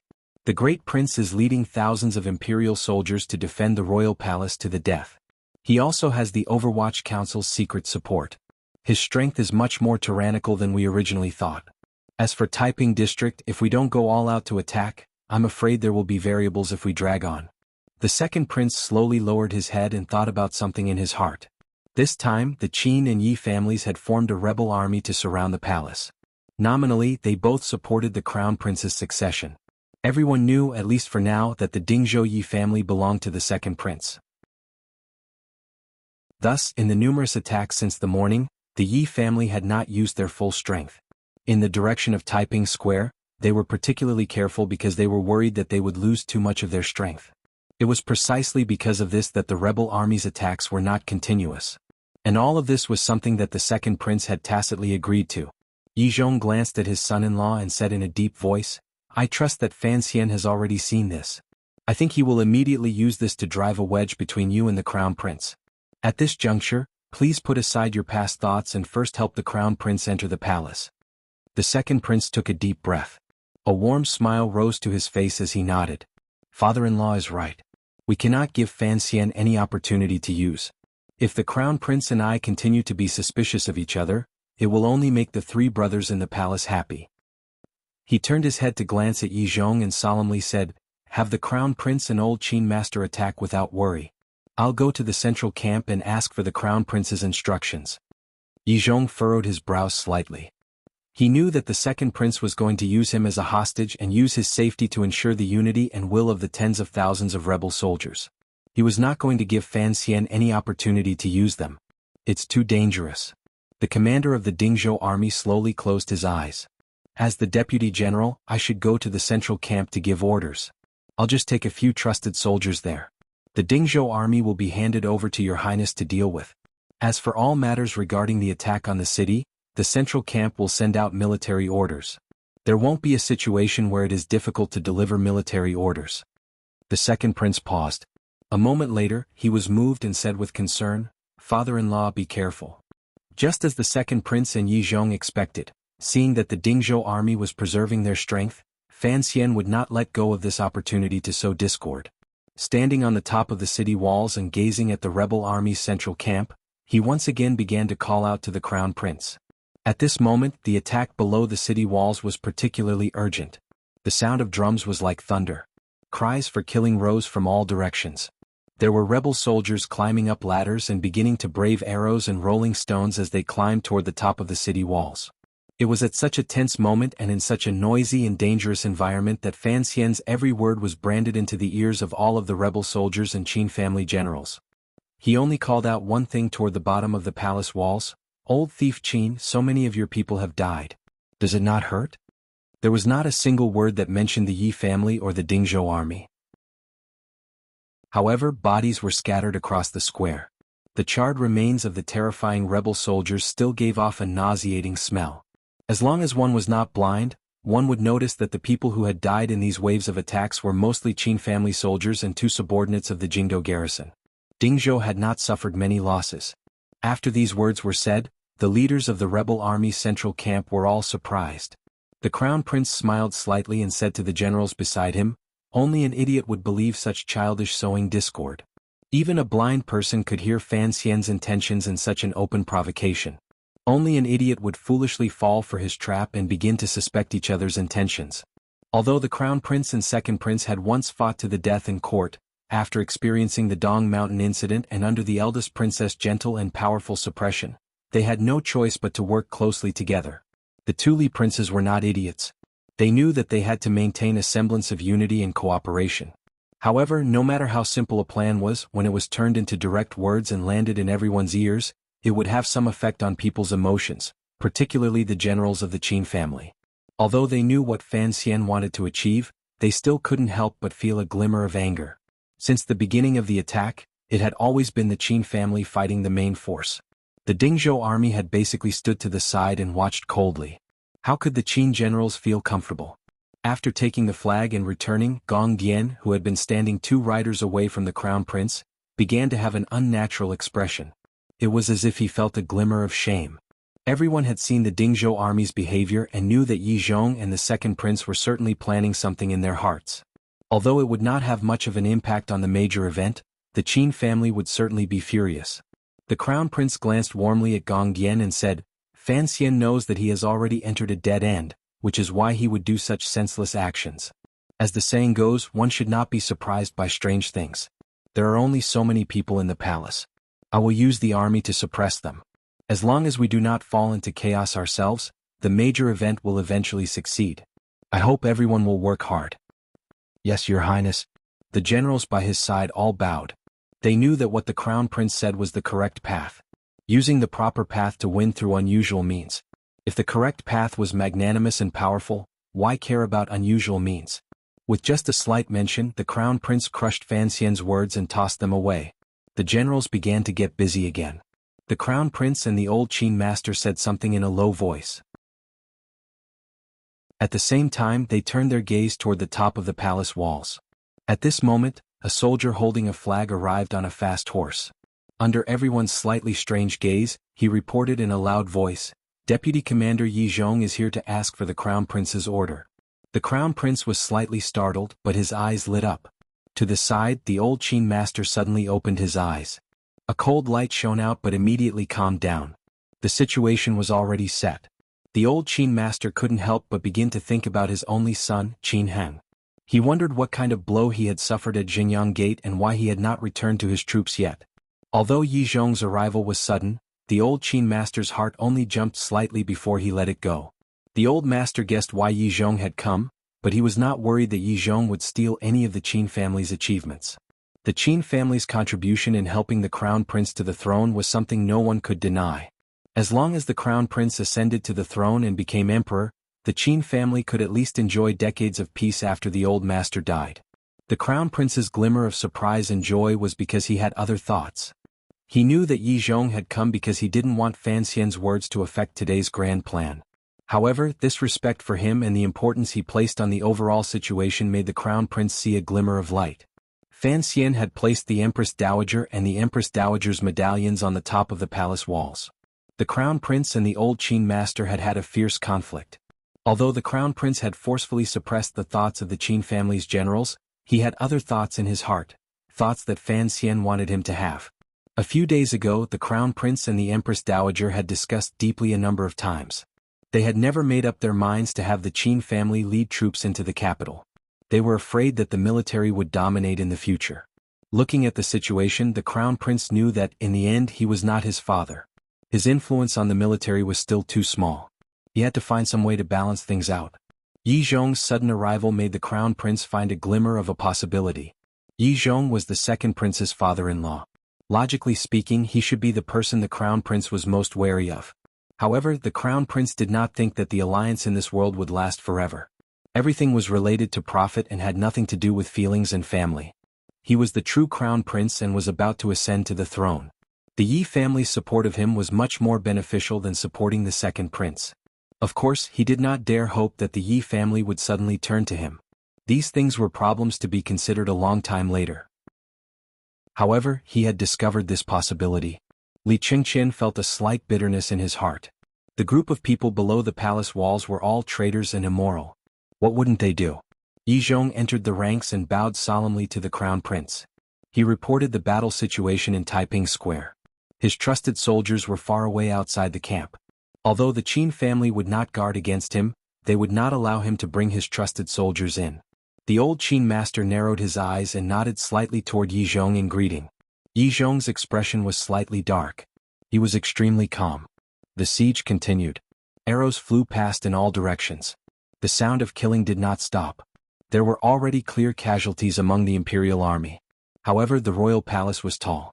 The palace gates were filled with mountain rocks and sand so they could still hold. Fan Xian narrowed his eyes as he watched the deaths happen in front of him. He didn't know what he was feeling.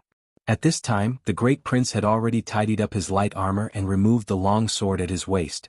He took the long knife he had used to dominate the battlefield from his trusted soldier's hands and silently walked past behind him. Fan Xian suddenly stretched out his hand and grabbed his shoulder. In a low voice he said, "It's better if I go. I admit that you are very powerful, but leading soldiers to charge is not an assassination by one person." The great prince furrowed his brows and said, "It's better if I do this kind of thing. Watch the top of the palace walls. My mother's life is in your hands." Fan Xian was silent. He knew he would not be able to persuade this brother of his who was about to go into battle. The great prince looked at him and suddenly said, "I wonder if I've gone crazy. To think that I'm going to take these hundreds of people to charge into the camp without knowing anything." He laughed bitterly and spat on the ground. "After I die, if you can escape, remember to burn some paper money for me every year." Fan Xian smiled bitterly. He knew that the custom of the Li family was to burn paper money. Hearing these words, he couldn't help but pat the great prince's shoulder. A moment later he didn't say anything. He only squeezed out, "Big brother, be careful." Hearing the word "big brother," the great prince laughed brightly and said, "To suddenly have you admit that I am your big brother at the moment of death is not bad." The great prince knew that Fan Xian didn't even want to acknowledge his father, yet he was willing to acknowledge him as his big brother. There were true emotions within. Fan Xian turned his head and watched the great prince and the imperial army members who were ready and waiting to go into the distance. He watched as they gently stroked the remaining 200 or so warhorses in the royal palace. His gaze gradually grew gentle. He knew that if he lost this gamble he might have a chance to turn things around. However, these people, as well as most of the people in the palace, would pay with their lives for his gamble. "If you all die, I will use a few years to kill everyone in the Li family to avenge you," Fan Xian said to himself in his heart. Fan Xian thought to himself. His gaze slowly swept past the top of the palace walls and the bottom of the palace walls. It swept past the imperial soldiers who were bravely resisting the rebel army. He looked at the Overwatch Council's trusted aides who held fast to the crossbows and were responsible for various communications. He looked at the scholars Hu and Shu, who stood with pale faces in front of the palace walls. Shu Wu's white beard floated in the wind and was disheveled. Fan Xian's heart dimmed slightly. He didn't know if this was the last time he would see these people's lively faces. He lowered his head and said a few words to the third prince, Li Qingping. With a clap of his hands, he flipped up and stood on the 3 coffins on the palace walls. The autumn sun was nearing noon, but it suddenly burrowed into the dark clouds that had drifted over. The 3 coffins on the palace walls were painted completely black. Fan Xian was also completely black. He stood calmly on them, facing the slightly cold wind and looking at all of this vexing scene. Everyone on the palace walls saw this scene. The blood-soaked soldiers didn't have the leisure to watch. However, the people in the rebel army camp couldn't help but feel a chill in their hearts when they saw the black-clothed man standing against the wind on the palace walls. From the start of the battle until now, Fan Xian's little tricks had not had much effect. After Yi Zhong met with the crown prince, there were finally some small changes in the rebel army camp. The entire rebel army camp began to slowly and methodically change formations. The Dingzhou army had to replace the old Qin family and take on a portion of the responsibility of the traitors. This was the scene Fan Xian wanted to see. He watched all of this and found that although the Qin army was well trained, the Yi and Qin families rarely cooperated. When they changed formations, a few gaps finally appeared on the battle lines. The Dingzhou army was still far from moving into position. The Qin family still occupied the center. It was only the spiderweb-like alleys on the upper left that revealed their openings. Fan Xian did not have much military training, but he knew that he could not use those gaps. He could only silently pray in his heart that the good luck that had accompanied him for 20 years would shine brightly at this moment. It was as if heaven had its own will in the dark, and the will of heaven had heard the prayer in Fan Xian's heart. Just as the rebel army's formation change was slightly chaotic, the urgent sound of horse hooves filled with murderous intent finally came from the long street near the gap. Fan Xian's spirit rose. Focusing his gaze became very cold. It was not reinforcements. It was Qin Heng. After experiencing the cruel attack at Xinjiang Gate, Qin Heng, who had personally experienced the Nanzhao War and was a general behind a family of generals, finally relied on his powerful 5,000 riders to break through the combined attack of the Overwatch Council and Imperial Army riders. After a delay of 2 hours, he finally arrived at the royal palace. In an instant, it could be seen that Qin Heng's subordinates had already charged to the end of the street. It could be seen that the riders were covered in blood and wounds. Of the 5,000 riders, only 3,000 remained. One could imagine how tragic the attack at Xinjiang Gate had been. The tip of Fan Xian's heart ached like it had been pierced by a needle. He knew that his most loyal Overwatch Council subordinates had probably suffered heavy losses at Xinjiang Gate. No one knew how many had died or been injured. As for the group of Imperial Army the Great Prince had sent out, presumably, they had been completely wiped out. A bitter taste of blood rolled between his lips and tongue. After 2 coughs, Fan Xian stared with blood-red eyes. He knew that while the tyrannical ephedra pill had forcefully raised his realm, it had also deeply injured his heart meridians. He only stared at the opening and watched as the group of riders led by Qin Heng appeared in front of everyone's eyes through smoke and blood. "Do it." He covered his bleeding lips and spoke indistinctly. Although the order was unclear and his voice was very low, the member of the Qinian unit, who had been waiting by his side the entire time, did not hesitate at all. He raised his right arm and pulled with all his might. The signal arrow in his hand shot into the sky. In the dark and gloomy sky, it exploded into a beautiful firework. From last night until now, it was the second firework in Jingdo. The moment the signal went out, waves of strange sounds rang out from the private residences behind the square in front of the royal palace, attracting the attention of many people. In the middle of the 3 streets to the front and left, a rush of horse hooves suddenly rang out. Qin Heng's riders had already arrived, so where did the sound of horse hooves come from? Who were these determined and hurried riders, who were even faster and more murderous than the Qin family's blood-soaked riders? Like 2 gusts of wind destined to meet, the riders charging toward the square along the 2 roads at the same time finally met at the intersection of the 2 streets and collided violently and suddenly. There were not many riders hidden in the dark, but they carried with them an aura different from that of normal Qing soldiers. Not only was there a murderous aura, but there was also a sense of the cold underworld. Their entire bodies were covered in black armor. It was as if not even a glimmer of light would be reflected.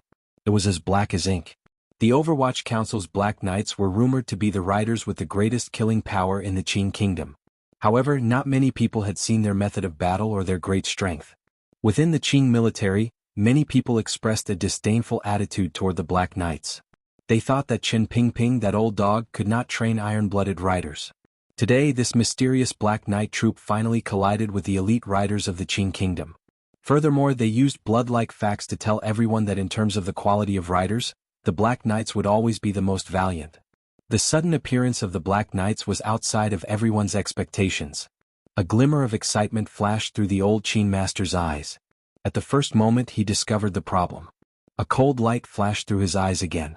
No one knew how Fan Xian had hidden this group of riders among the private residences behind the rebel soldiers. No one knew how this all-black group of dark riders managed to do it without making a single sound. Qin Heng led the riders and sped past the intersection of the street. He then saw the black, heart-palpitating figures of riders charging toward him from the other side of the road. There were too few people in this group of black knights, only 200. If the great prince was still on top of the palace walls, he would certainly guess that this was the group Fan Xian had sent out of the palace last night. It was the group led by the deputy commander of the Black Knights, Jing Gu, who had disappeared without a trace for a long time.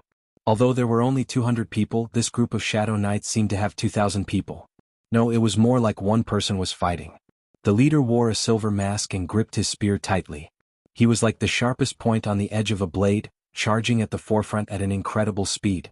The 200 riders behind him were like a sharp blade and solid blade behind a dagger.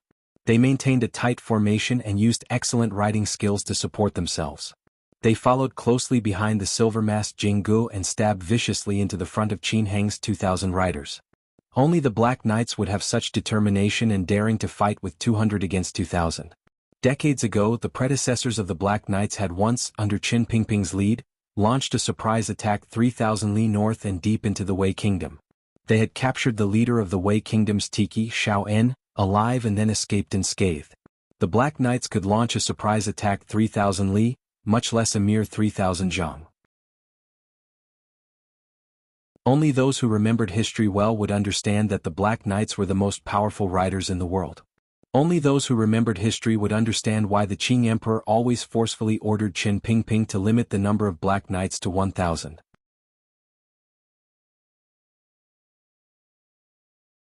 Chapter 569. Because it was difficult to write, it was a bit slow. The contents of this chapter satisfied my long-suppressed desire for a story. I wrote what I wanted to write. I am very pleased. At the T-junction, the two groups of riders who were going to use their collisions to decide life and death, swept out of their respective alleys like two gusts of wind. In the empty space in the northwest corner of the square in front of the palace, they collided together viciously. In the instant before the collision, the black cavalrymen who were charging forward at high speed were fully armored. They held the reins in one hand and did not hold any swords or spears in the other. Instead, they held their crossbows horizontally. Before anyone could react, they pulled the trigger. The Qin Kingdom's riders were skilled in the art of mounted archery. In such a head-on charge, they were usually used to facing each other with knives and spears. Basically, no one would use crossbows to charge. The crossbows themselves were heavy. Furthermore, in such a short distance, if one's movement was slightly slower, the two sides would probably collide before the crossbow could be fired. However, the Black Knights were different. From the first day they entered the Overwatch Council, they had developed this habit. Holding the crossbow with one hand, they remained steady. More accurately speaking, the nearly 1,000 Black Knights of the Overwatch Council were, in reality, a powerful mass assassination and surprise attack weapon. The sound of the arrows breaking through the air rang out. In such a short distance, hundreds of sharp and poison crossbow bolts all shot out. They did not give the riders suddenly coming from Xingyang Gate any chance to resist. After countless muffled sounds, countless riders in the front of the riders suddenly coming from Xingyang Gate were hit by the crossbow bolts and fell tragically from their horses. However, some persevered on their horses and pulled out knives. With a wild roar, they hacked at the riders coming closer and closer. The Black Knights abandoned their crossbows and pulled out knives from under their saddles. With a backhand slash, the knife turned into a snowy light and directly chopped off the rider's head. 200 Shadow Knights performed the same action at the same time. They abandoned their crossbows cleanly, drew their swords with the force of mountains and rivers, and slashed at the enemy's head with a soul-stirring slash. 200 men neatly performed such a difficult attack, and it looked extremely beautiful on the battlefield. On one side was the group of rebel riders who had bitterly attacked Xingyang Gate. After being strangled for a long time by over 1,000 Overwatch Council subordinates and Imperial soldiers, they had finally managed to clear a path and arrived with great difficulty in front of the royal palace. On one side was the mysterious Black Knights who had endured silently for a long time and built up their strength. Once the commissioner gave the order, they would deliver the Overwatch Council's most powerful attack.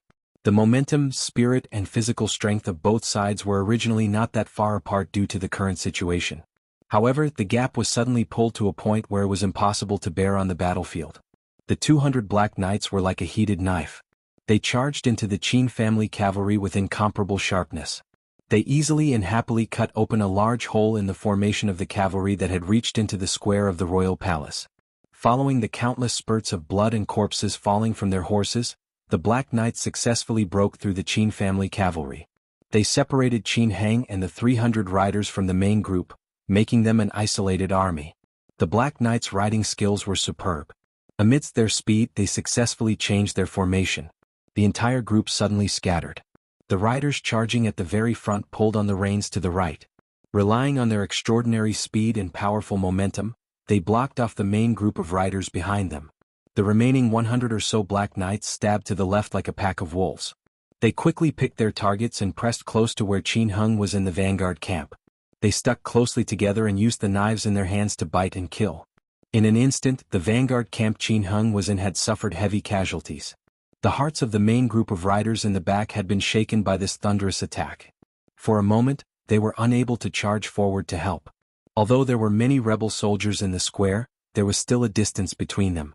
Particularly as the rebel army was changing their formation, the situation was slightly chaotic. Looking at the Black Knights' lightning-like speed, no one knew whether or not they would be able to completely kill these hundreds of riders when the main group came to surround them. The hooves of the horses were like thunder. The horses under the Black Knights silently advanced with all their might. The horses under the Qin family riders neighed and ran wildly, just like the mood of their masters on their backs. The speed of the Black Knights' pursuit was too fast. In a moment, they had chased Qin Heng's vanguard camp into the square for some distance and separated from the main group behind them. This scene was truly frightening to watch. There were rebel soldiers all around them. The old Qin master and Yi Zhong had long reacted. They ordered the rebel soldiers to quickly close up the gap in the northwest. They had to make contact with Qin Heng before the Black Knights succeeded. If they allowed the tens of thousands of rebel soldiers to successfully surround them, no matter how tyrannical the Black Knights were, only death awaited them. Even if the Black Knights successfully followed Fan Xian's orders to kill Qin Heng, they would probably still die in the end. However, the Black Knights, led by Jing Gu, did not seem to consider this at all. Under the gazes of tens of thousands of people, surrounded by countless rebel soldiers, and in the spacious square in front of the palace, they fearlessly chased after the tail of Qin Heng's vanguard camp bravely and somewhat arrogantly. Dust gradually rose. Under the eyes of tens of thousands of rebel soldiers, 100 or so Black Knights chased after hundreds of elite Qin family riders. This kind of decisive stance, this kind of arrogant and disdainful aura, and this heart-shaking scene would remain in people's memories for a long time. In a dragon of dust, hundreds of riders risked their lives in pursuit from the northwest corner of the square all the way to the center of the square. Qin Heng was not a weakling. Otherwise, he could not have become the second youngest commander of the Jingdo garrison after Yi Zhong at the age of 30. He also could not have become the deputy of the Bureau of Military Affairs at such a young age. As for the situation on the battlefield, this second-generation leading figure of the Qin family had, without question, his own wisdom and judgment. He was good at leading troops and reacted quickly. When the shadows of the Black Knights appeared beside his eyes, he immediately made a decision and carried out the first head-on charge. As long as they could stand against the first wave of attacks, the main force in the rear would continue to come. The opponent's mere 200 riders would not be able to affect them at all. However, the battle in Jingdo was truly too different from the killing on the battlefield. The street fighting under Xingyang Gate was also very different from the street fighting described in military books. Qin Heng had never thought that the Overwatch Council, a department that relied on intelligence and assassination, would be able to explode with such power in street fighting and cause the Qin family riders to suffer heavy losses. At the same time, they had used up too much of their morale, mental and physical strength. The most important thing was that Qin Heng had never thought that a mere 200 Black Knights would actually have such a powerful aura, a fast-charging force and an extremely cold-killing method. He had never thought that the 500 riders in the vanguard would not even be able to stand against the opponent's first wave of attacks and be ruthlessly cut in half by the opponent. Qin Heng's heart was cold, but his reaction was strangely fast. He whipped his horse and did not stay where he was to fight against the Black Knights. Instead, he increased his speed and led his riders toward the center of the square.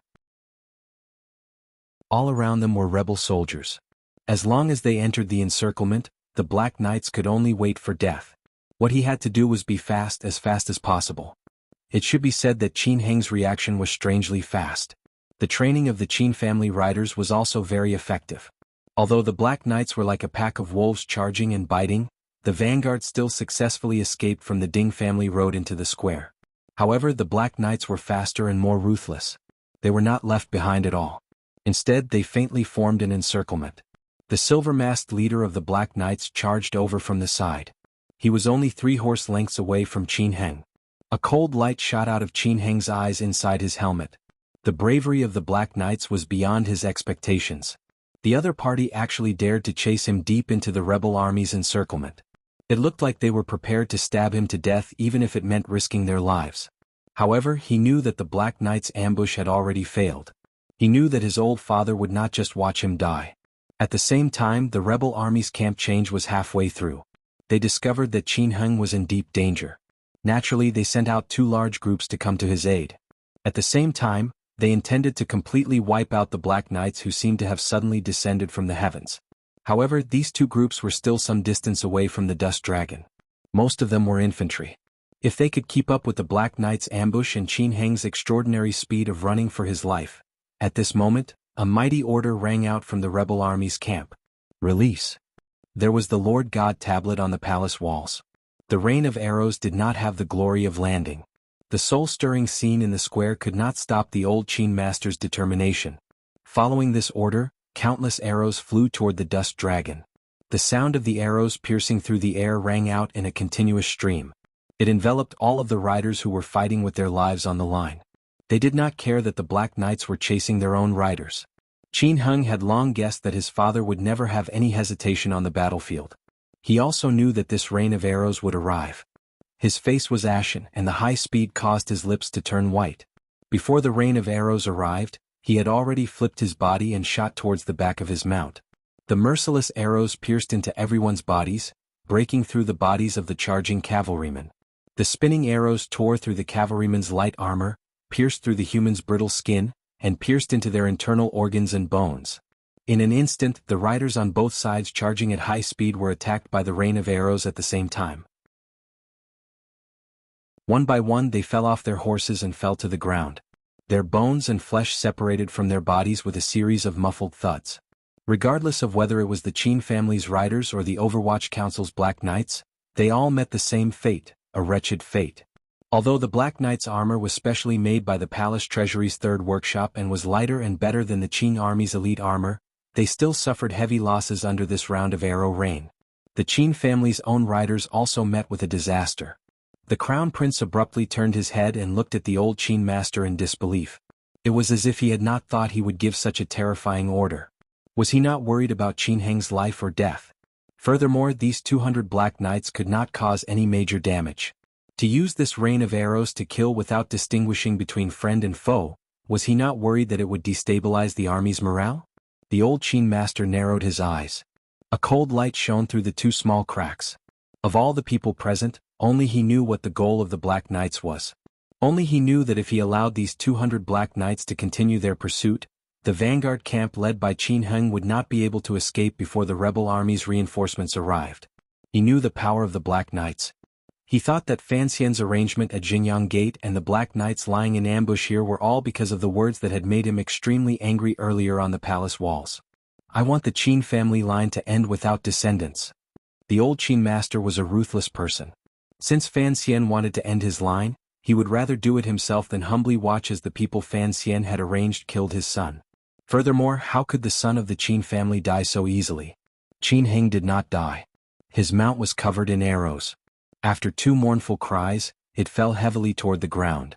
Because he had been prepared, although he had been hit heavily by the forward roll of the horse after it fell to the ground and the armor on his body even created countless weak sparks because of the friction with the ground, he had already dissipated most of the force. Furthermore, with the cover of his mount, he was not hit by the arrows. There was only 1 wave of arrows and then it stopped. Most of the pursuing cavalrymen had already fallen into pools of blood. Although the Shadow Cavalry had more survivors, they had also lost their mounts and suffered heavy or light injuries. However, they did not panic. Instead, they continued to raise their sabers and charged at the Qin family cavalrymen who had fallen to the ground. At this time, Qin Heng had already stood up. The rebel army reinforcements around him also quickly approached.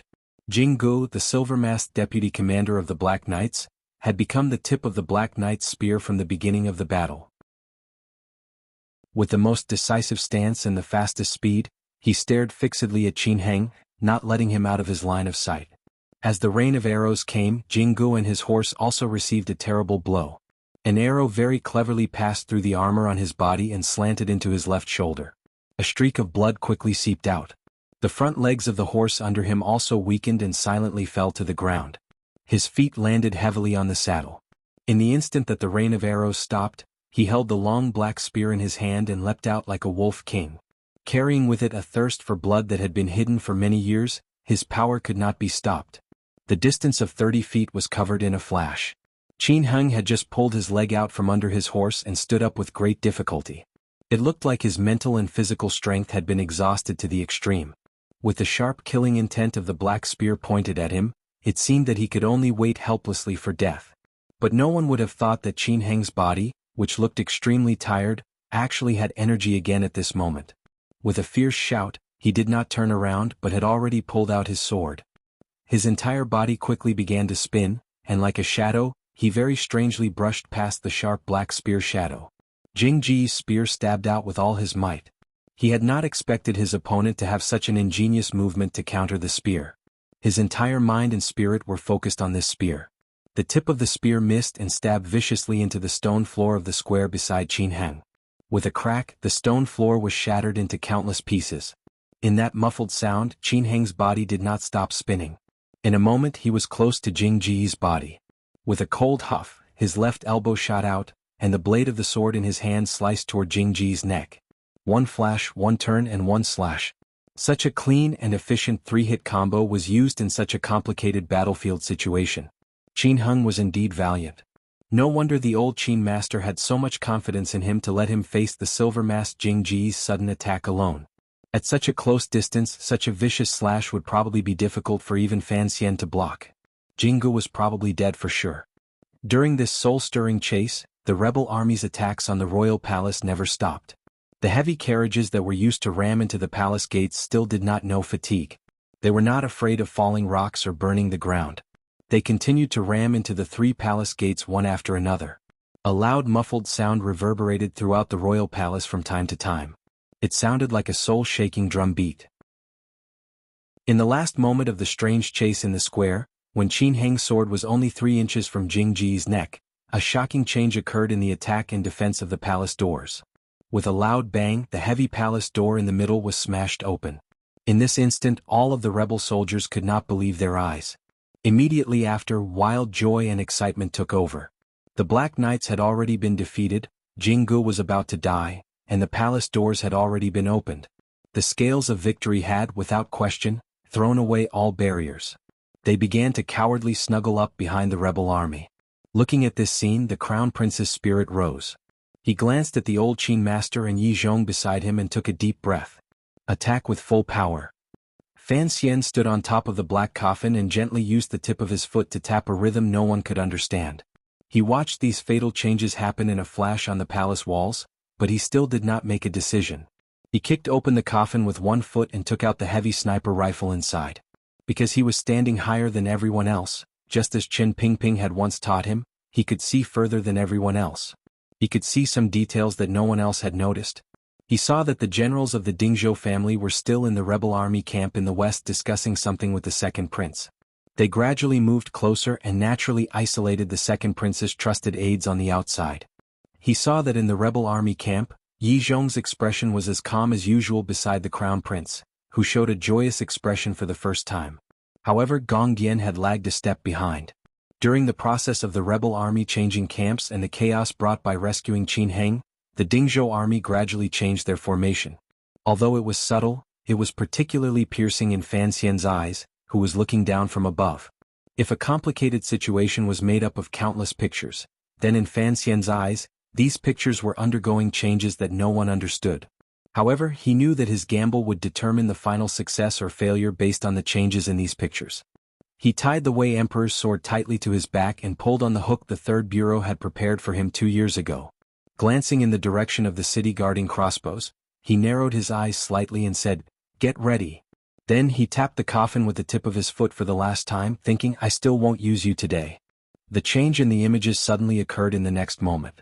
This change would decide the future of the Qin kingdom. It was destined to become something that young historians with a conscience in the future would discuss enthusiastically. The first scene to change was the silver-masked Jinggu, who was about to face death, lowering his head the moment the tip of Qin Heng's sword reached his neck. Jinggu lowered his head. In the time it took for a spark to fly off a piece of flint, lowering his head looked simple, but it was actually extremely difficult. However, he had done it so naturally and quickly. It was as if 500 years ago, Jinggu already knew where Qin Heng's sword would come from and where it would go. He had already simulated it countless times and had long been prepared to meet the edge of this sword. It was this gentleness of lowering his head that allowed Qin Heng's murderous sword to cut across Jing Ji's silver mask and draw out a streak of silver sparks. However, it did not cut his neck.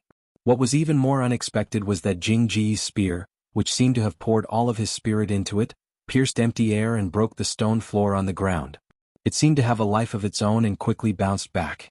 Following the empty space between his thumb and index finger, it bounced back with a bang. Jing Ji's hand gripped the tip of the spear tightly 3 inches below and abruptly stabbed upward. All of this happened too quickly. The silver mask on Jing Ji's face was still sparking when the tip of the spear in his hand had already pierced ruthlessly into Qin Heng's jaw. With a muffled crack, the sharp tip of the spear pierced straight through Qin Heng's jaw into his brain. Fresh blood sprayed out. Qin Heng's body froze and then went limp. He died just like that. Jinggu gripped the shaft of the spear tightly. The tip of the spear held Qin Heng's body. With a crisp sound, Jing Ji's silver mask broke in half and slid to the ground, revealing his true face. It was the face that Fan Xian had always wanted to see. It was the face that had been hidden under the silver mask ever since he had been fished out of the Black Prison by Qin Pingping and became a member of the Black Knights. The features of this face were delicate and pretty, but from the left ear to the bottom of the right ear, it had been viciously sliced open in the middle by some unknown sharp weapon. It was a very old injury, but it still appeared terrifying. One could imagine what kind of injury he had suffered in the past. The wound was large, revealing the bone, flesh, and white teeth inside. It appeared unusually terrifying. Although Qin Heng's earlier strike had been blocked by his silver mask, the sword intent still struck his face and shook open his old wound. Fresh blood gradually flowed out, making him appear even more savage. The entire square was completely silent as they looked at this scene in shock.